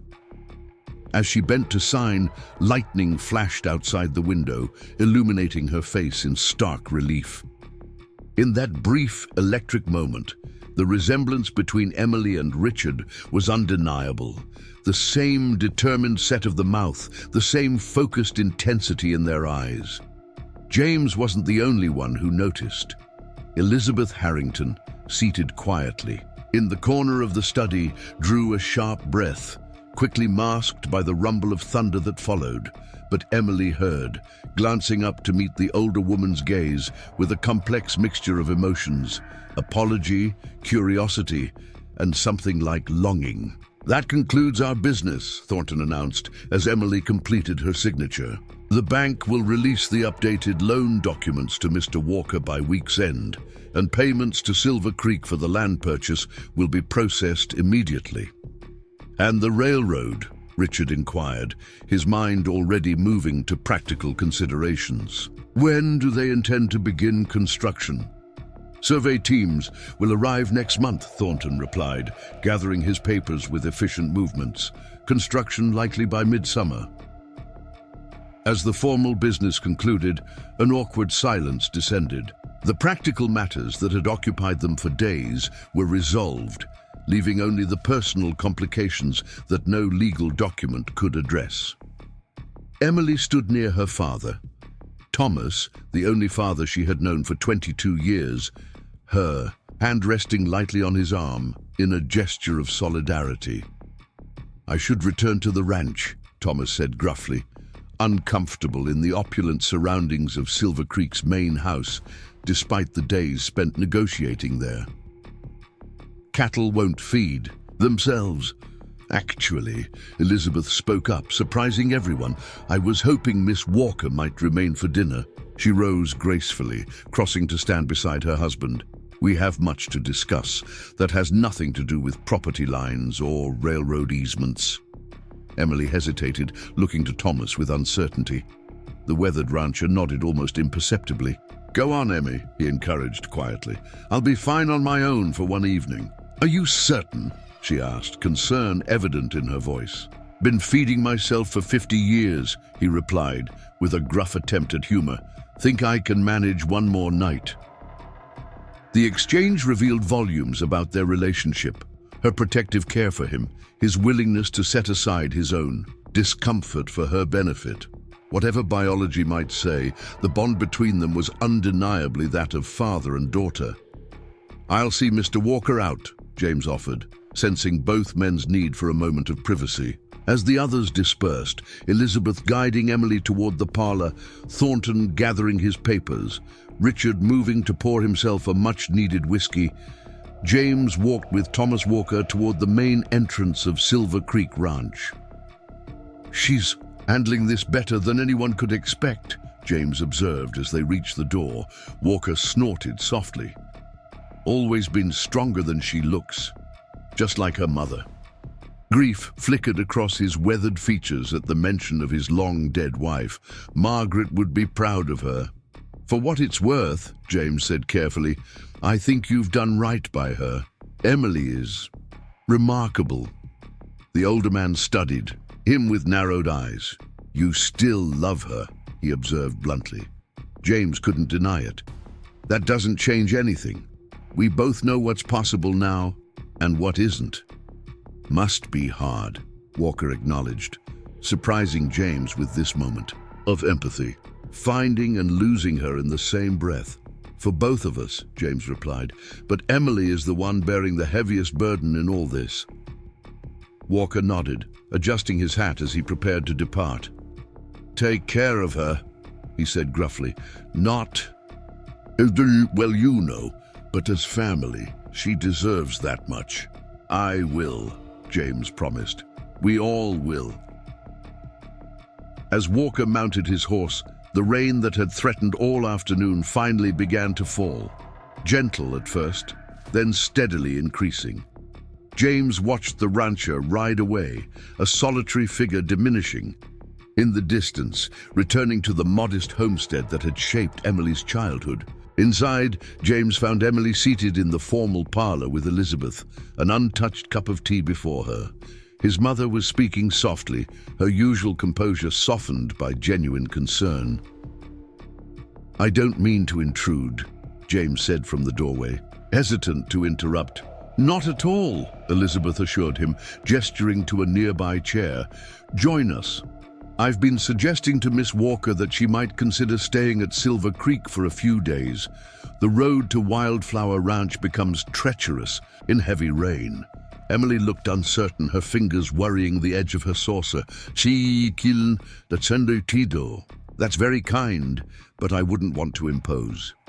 It's not an imposition, Elizabeth insisted gently. And it would give us an opportunity to become better acquainted. The delicate phrasing masked a weightier truth. This was an opportunity for Emily to learn about the other half of her heritage, to begin understanding the family she had never known was hers. James recognized his mother's gesture for the olive branch it was, an acceptance of Emily despite the painful circumstances of her birth. Please stay, James added, careful to keep his tone appropriate for this new relationship they were navigating. If not for the weather, then for your own comfort. There's much to process, and perhaps some distance from Wildflower Ranch would provide perspective. Emily considered this, her expression thoughtful. Thomas, my father, she corrected herself, the words still awkward on her tongue. He would worry. We can send word, Elizabeth assured her. One of the ranch hands could deliver a message explaining your decision to remain. After another moment's consideration, Emily nodded. Thank you, Mrs. Harrington. I accept your hospitality. Elizabeth, please, James's mother corrected gently. Under the circumstances, formality seems rather unnecessary. A ghost of a smile touched Emily's lips. Elizabeth, then. Excellent. Elizabeth rose with the graceful efficiency that characterized her management of Silver Creek's domestic affairs. I'll have Maria prepare the blue guest room. James, perhaps you could show Miss Walker the library while I make the arrangements. It was a transparent attempt to provide them time alone, to begin rebuilding their relationship on new terms. But neither Emily nor James could find reason to object. As Elizabeth departed, they found themselves alone for the first time since the devastating revelation of their true connection. How are you? James asked simply, when the silence between them stretched too long. Emily's laugh held little humor. I don't know how to answer that. Every time I think I've grasped what all this means, another implication presents itself. She looked around the elegant parlor with its imported furnishings and family portraits. I grew up believing the Harringtons represented everything I wasn't privilege, power, a world entirely separate from mine.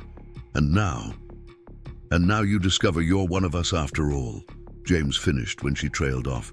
Am I? Her gaze was direct, challenging. Biology aside, I was raised by Thomas Walker. His values, his perspective on the world, that's what shaped me. Finding out Richard Harrington contributed to my existence doesn't change 22 years of life as a Walker. Of course not, James agreed quickly. I didn't mean to suggest otherwise. Emily sighed, her momentary defiance fading. I'm sorry. Everything feels raw. I find myself defensive without cause. You have every right to feel however you feel, James assured her. No one expects you to simply adapt to this overnight. Don't they? She raised an eyebrow. Your father, Richard, he watches me like he's cataloguing every expression, every gesture, looking for himself in me, I suppose. He's trying to understand, James suggested, though he had noticed the same behavior. This is new territory for all of us. Emily's gaze drifted to the window, where rain now fell in steady sheets, transforming the manicured grounds of Silver Creek into a misty watercolor. I keep thinking about my mother. What she must have felt, carrying a child she couldn't acknowledge, loving two men, making impossible choices. The mention of love between them hung awkwardly in the air, an unavoidable reminder of what they had lost. James cleared his throat. The library, he suggested, as my mother recommended. Emily nodded, grateful for the change of subject. They walked in silence through the grand hallway of Silver Creek's main house, passing portraits of Harrington ancestors, faces that Emily now realized were connected to her by blood, if not by name. The library was Richard's domain, lined with leather-bound volumes collected over decades. Unlike much of the house, which reflected Elizabeth's refined taste, this room was undeniably masculine. Dark wood, deep leather chairs, the lingering scent of good tobacco and aged paper. He reads everything, James explained, as Emily trailed her fingers along the spines of several books. History, science, literature. Knowledge is power in his view.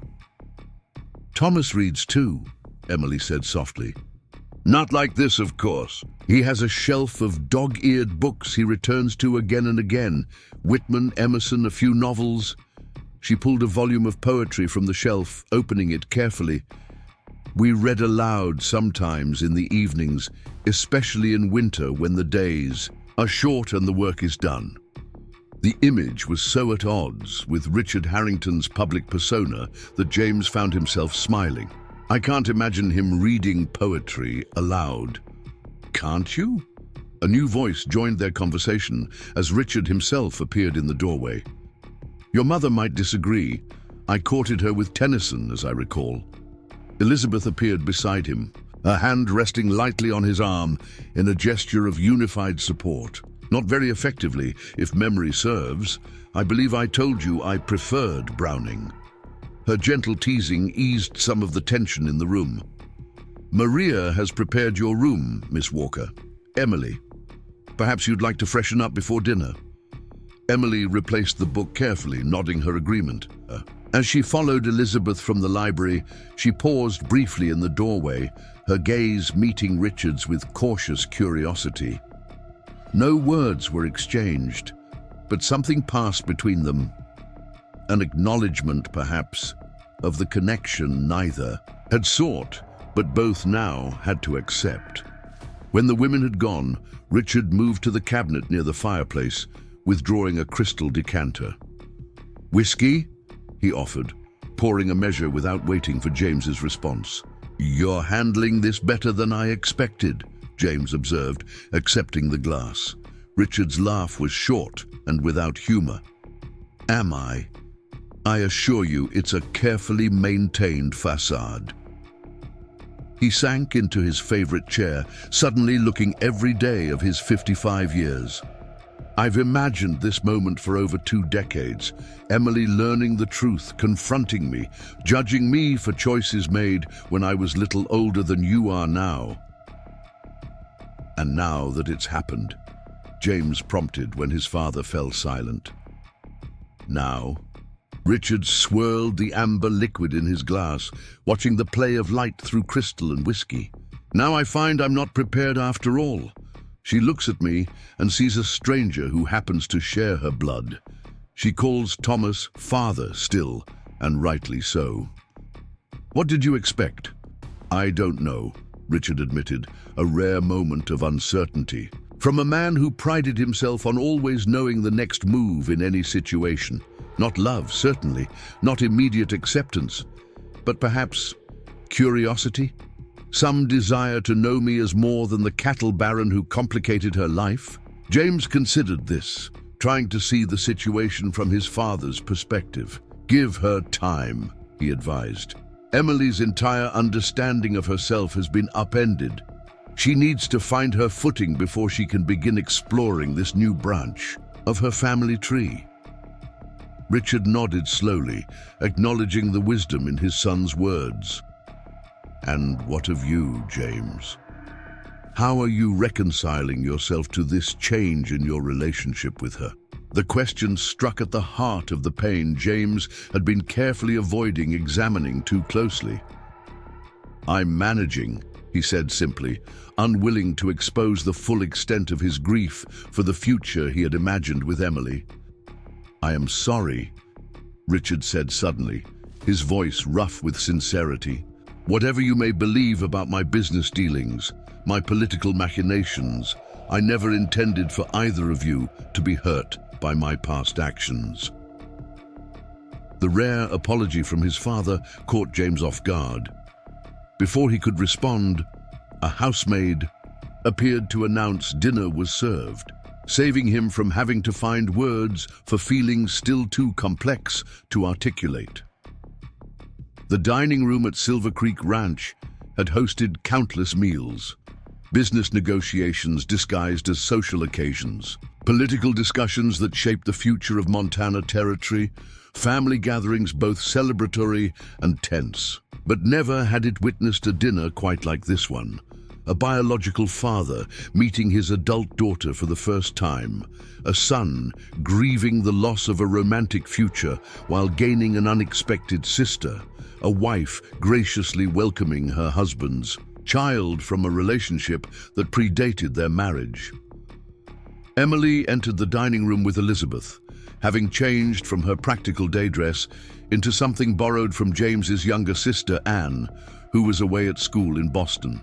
The pale blue gown was slightly too large for Emily's smaller frame, but the color complemented her honey brown hair, which had been simply but elegantly arranged. Elizabeth's influence evident in the transformation.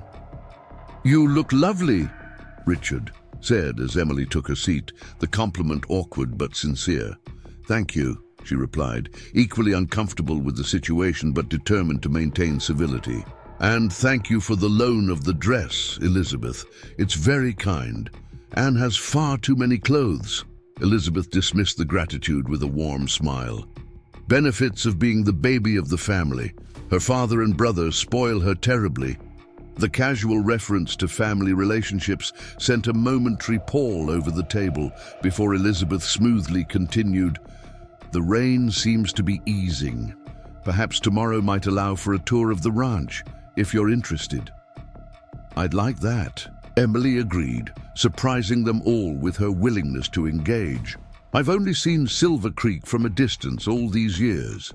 "It's changed substantially since I first acquired the property," Richard offered, clearly pleased by her interest.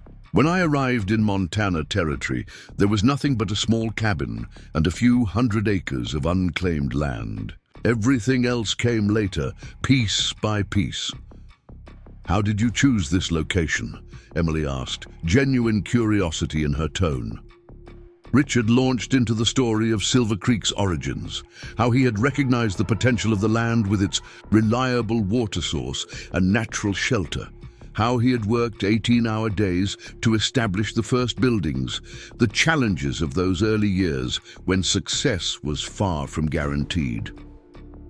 As he spoke, James watched Emily's expression, the way she listened intently, asking occasional questions that revealed her own knowledge of ranching and land management. For all the differences in scale between Silver Creek and Wildflower Ranch, the fundamental challenges of working the land were familiar to her. "You started with nothing then," she observed, when Richard described his initial investment, $200 and a string of 4 horses. "Less than nothing," he corrected with a slight smile. "I had debts back east and a reputation that made traditional banking impossible. Every penny was borrowed at ruinous interest. Yet you succeeded where others failed, Emily noted, studying him with new interest. Thomas, my father, he always said the difference between surviving and failing in Montana was equal parts luck, determination, and vision. Thomas Walker is a wiser man than I've given him credit for, Richard acknowledged, surprising them all with the compliment. Though I might add timing and calculated risk to that formula. The conversation continued through dinner, focusing on neutral topics, ranching techniques, the changing cattle market, the potential impact of the railroad on the region's economy. If they occasionally skirted too close to personal matters, Elizabeth deftly redirected, her social skills honed by years of navigating her husband's complex business relationships. As dessert was served, Elizabeth's prized apple tart with fresh cream, a comfortable lull fell over the table. The storm outside had passed, leaving behind the fresh scent of rain-washed earth and the gentle patter of water dripping from eaves and trees. "I've been thinking," Emily said suddenly, setting down her fork with careful deliberation, "about what happens next." The three Harringtons exchanged glances, uncertain what aspect of their complicated situation she was addressing. "In what sense?" Richard asked cautiously. Emily met his gaze directly, revealing the steel beneath her composed exterior. "In every sense. The railroad will change everything for this region. Small ranches like Wildflower will face increasing competition from larger operations with better access to eastern markets." "That's true," Richard acknowledged. "It's one reason I've been expanding Silver Creek's holdings, diversification against future market shifts." "Thomas is too proud to admit it," Emily continued. "But even with the loan restructured and the railroad payment, Wildflower Ranch will struggle to compete in this new landscape." James leaned forward, concerned by the direction of her thoughts. "Are you considering selling after all?" "No," Emily said firmly. "That land is my heritage, from the Walker side of my family." She emphasized this point with a significant look at Richard. "But I've been raised practical enough to recognize when circumstances demand adaptation." "What are you proposing?" Richard asked, his business instincts engaged by her tone. Emily drew a deep breath, as if gathering courage for a leap into unknown territory, a partnership between Wildflower Ranch and Silver Creek. The suggestion hung in the air, outrageous in its simplicity, yet complex in its implications. Richard's eyebrows rose in genuine surprise. "Thomas would never agree to such an arrangement," he said after a moment. "Our history is too complicated." "He already has," Emily countered. "Conditionally, at least. I spoke with him before we finalized the railroad agreements." She straightened in her chair, her posture reflecting the gravity of her proposal. "The partnership would be through me. I would represent Wildflower's interests, working with Silver Creek to develop coordinated breeding programs, shared access to markets, and combined purchasing power for equipment and supplies." James stared at her, amazed by the strategic thinking behind this proposal. Even Richard looked impressed, studying her with new appreciation. "It would benefit both operations," Emily continued, warming to her subject. "Wildflower has excellent breeding stock, but limited capital. Silver Creek has capital and market access, but could benefit from diversification. Together, we would be positioned to thrive regardless of how the railroad changes regional economics." "And the personal complications?" Elizabeth asked gently. "Have you considered those?" Emily's expression sobered. "I have.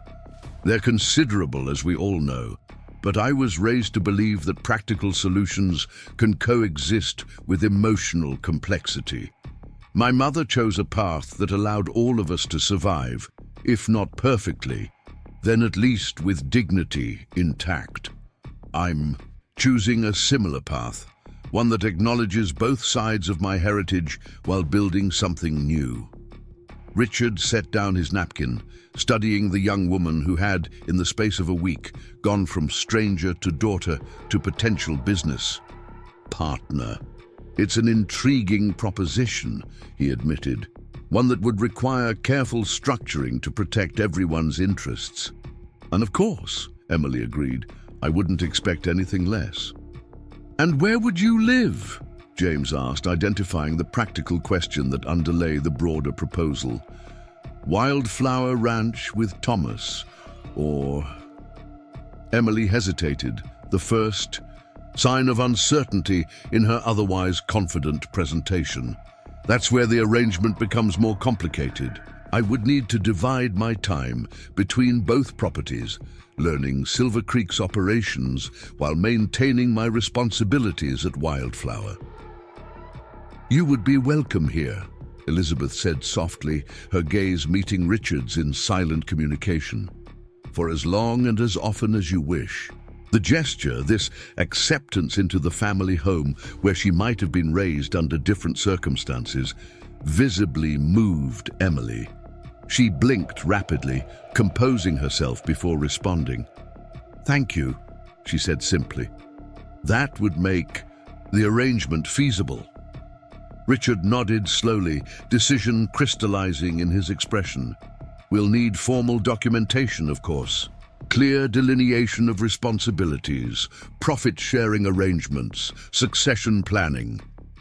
Naturally, Emily agreed, a hint of a smile touching her lips at his businesslike approach to what was, at its heart, a deeply personal proposition. Then, I believe we have the beginning of an agreement. Richard extended his hand across the table, the same formal gesture he had used to close countless business deals throughout his career. Emily hesitated only briefly before placing her smaller hand in his.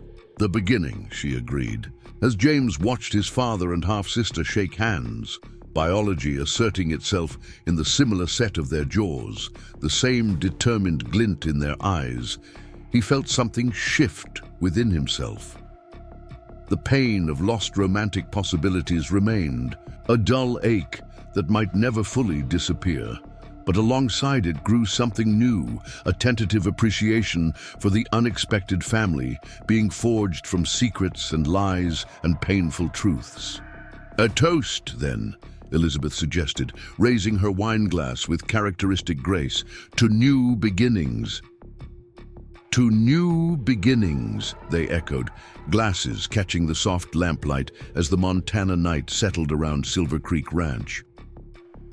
Later that evening, after Emily had retired to the guest room and Richard had sequestered himself in his study with ledgers and calculations, James found his mother in the parlor, her needlework in her lap, though her hands were still. "How are you managing with all of this?" he asked, dropping into the chair across from her. "Finding out about Father's past, about Emily." Elizabeth set aside her embroidery, considering the question with characteristic thoughtfulness.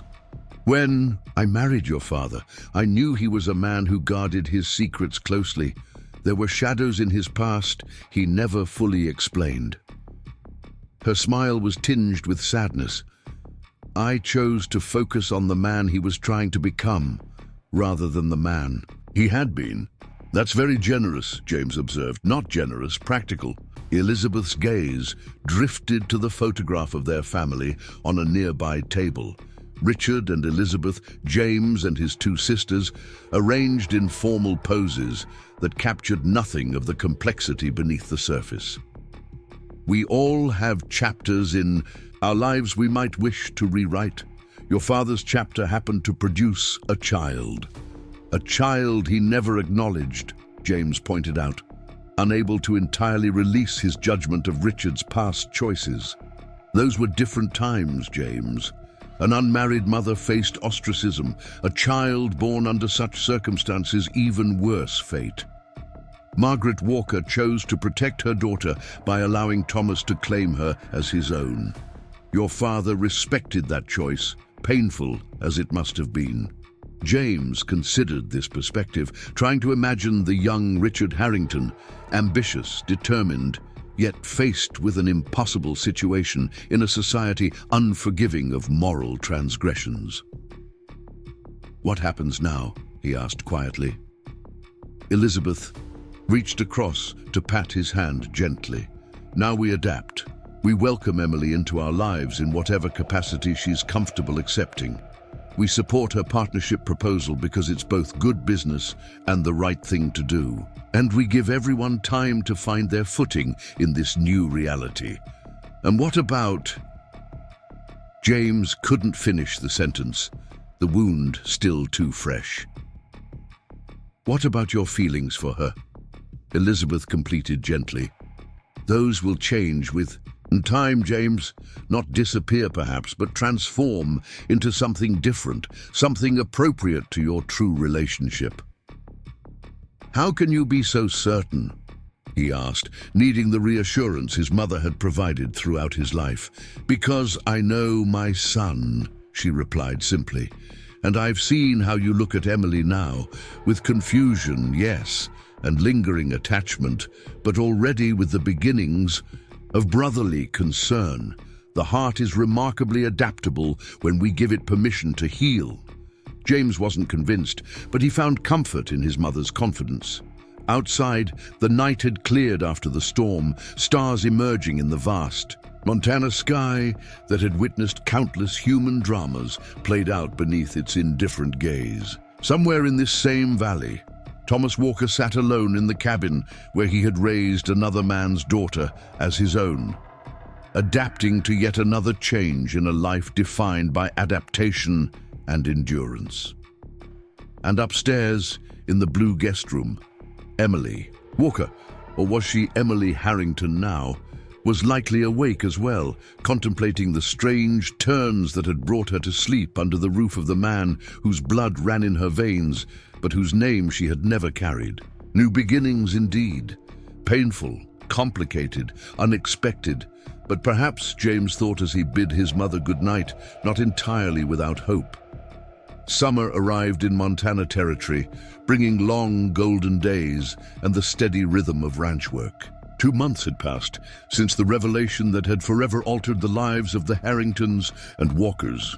The railroad surveyors had come and gone, marking the path that would soon connect this remote valley to the wider world. On either side of the boundary line, Silver Creek and Wildflower Ranch operated with cautious coordination, separate entities, joined by necessity, opportunity, and the complicated bonds of blood. Emily Walker stood on the ridge that overlooked both properties, a leather-bound ledger tucked under her arm. From this vantage point, she could see the sprawling grandeur of Silver Creek to the north and the modest but well-maintained buildings of Wildflower Ranch to the south. 2 worlds, 2 families, 2 parts of herself that she was slowly learning to reconcile. "Thought I might find you up here," James called as he guided his horse up the slope toward her. "You've made this your thinking spot." Emily smiled, shading, her eyes against the afternoon sun. "It offers perspective," she replied simply, "something I find myself needing regularly these days."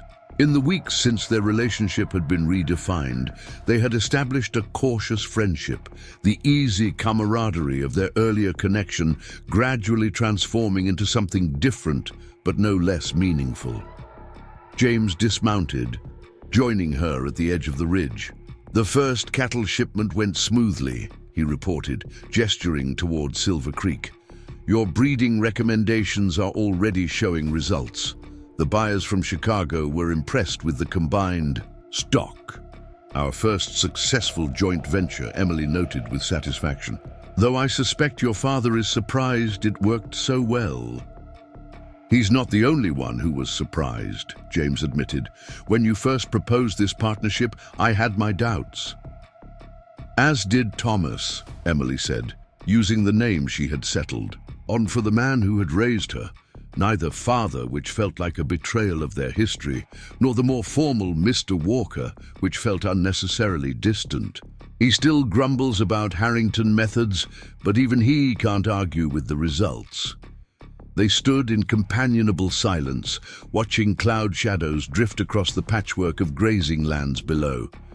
Emily had divided her time between both ranches. As planned, 3 days at Wildflower, 4 at Silver Creek, learning the operations of the larger property while maintaining her responsibilities to the smaller one. It was an exhausting schedule, but necessary for the partnership to succeed. "Maria said you received a letter from Charlotte Thornton," James remarked. "Good news, I hope?" Emily nodded. "Very good. She's convinced her father to establish a scholarship for young women interested in agricultural management at the college in Bozeman. She's asked me to serve on the selection committee." "That's impressive," James said with genuine admiration, "though not surprising. You've made quite an impression on the Thorntons, and on most of Helena society, from what I hear." Emily laughed softly. "Hardly. I'm still the rancher's daughter who suddenly discovered unexpected parentage. The gossip has barely begun to subside. Yet you handle it with remarkable grace," James observed. "Even Mother is impressed, and she's not easily impressed." The mention of Elizabeth Harrington brought a thoughtful expression to Emily's face. Of all the relationships she had navigated in the past months, the one with Richard's wife had proven the most unexpected in its warmth and genuine support.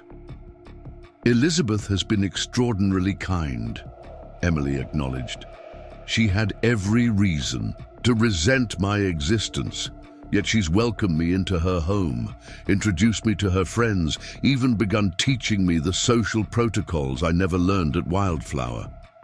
"She sees something of herself in you," James suggested. "The same determination, the same practical approach to difficult circumstances." Emily considered this, tucking a wayward strand of honey-brown hair behind her ear. "Perhaps. Though I suspect she's also motivated by concern for your father.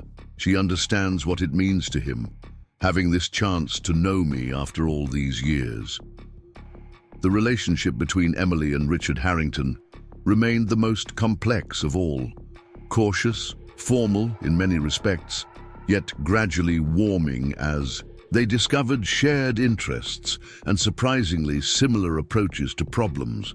Richard had never attempted to claim paternal authority, respecting the boundaries Emily established, but his pride in her accomplishments was evident to anyone who observed them together.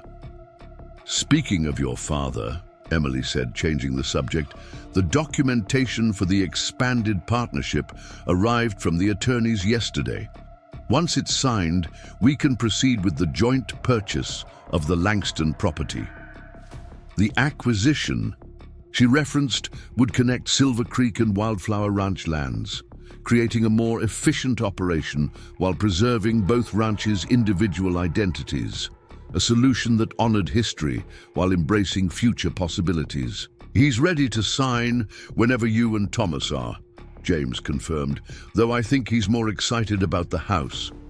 Emily smiled at the reference to Richard's latest project, the construction of a small but elegant home on the boundary line between the two properties. Officially designated as the partnership's headquarters, it represented something more significant to those who understood the complex family dynamics at play. Neutral territory where the Walker and Harrington families could interact without the weight of history embodied in their respective ranch houses. "It's a thoughtful gesture," Emily acknowledged, "though I'm not sure Thomas will ever feel entirely comfortable there." "But you will," James said with certainty. "You've adapted to straddling both worlds with remarkable ease." Emily shook her head slightly. "Not ease, necessity." She gazed out over the valley again, her expression reflective. "I spent weeks angry about the lies, the secrets, wondering who I really was, if not simply Thomas Walker's daughter. But eventually I realized I am both, Walker and Harrington. The determination and practical resilience I learned from Thomas, and apparently the business acumen and strategic thinking I inherited from Richard. The best of both," James suggested. Perhaps, Emily agreed, or perhaps just the person I was always meant to become, regardless of blood. She turned to face him directly. What about you, James? Have you made your peace with all of this? The question approached territory they had carefully avoided in their reconstructed relationship, the romantic feelings that had once existed between them, now impossible, but not entirely forgotten. I've accepted reality, he answered carefully, and found unexpected blessings within it. I gained a sister, after all. Emily studied him, her gaze penetrating, and lost something else. Something that could never have been, James acknowledged, not knowing what we know now. A gentle breeze stirred the summer grass around them, carrying the scent of wildflowers and sun-warmed earth. In the distance, a rider approached Wildflower Ranch. Thomas, returning from town with supplies. I should go, Emily said, noting the familiar figure. We're vaccinating calves this afternoon, and I promised Father I'd review the timber contracts for the new construction, James replied. Dinner at Silver Creek tomorrow? As planned, Emily confirmed. Elizabeth is determined to teach me the proper way to serve tea to the governors. Your wife when she visits next month. James laughed at the image. Emily, who could wrangle cattle and negotiate business deals with equal skill, practicing the delicate social rituals his mother had perfected over decades as Richard Harrington's wife. A skill that will undoubtedly prove useful in ranch management. More useful than you might think, Emily countered with a smile. Your mother says social connections are as valuable as financial ones in building a legacy. And I intend to build something lasting from all of this. As they prepared to part ways, Emily toward Wildflower Ranch and the life she had always known, James toward Silver Creek and the responsibility he had been raised to assume, a moment of understanding passed. Between them, they had lost one possible future, but gained another, equally meaningful if entirely different from what they had once imagined. Emily, James called as she mounted her horse, are you happy with how things have turned out? She considered the question with characteristic thoughtfulness. Happy isn't quite the right word, she answered finally. But content, yes, increasingly so. I have two families now instead of one, two legacies to honor, two futures to build. Her smile held, genuine warmth. It's not the life I expected, but I'm discovering it's the one I needed. With a final nod, she turned her horse toward Wildflower Ranch, riding with the confident ease of someone who knew exactly where she belonged, not in one world or the other, but in the space she had created between them, a bridge connecting past and future, Walker and Harrington, the cattle baron's son and the rancher's daughter. James watched her go, silhouetted against the vast Montana sky that had witnessed so much of their shared story. Secrets revealed, truths acknowledged, new possibilities embraced.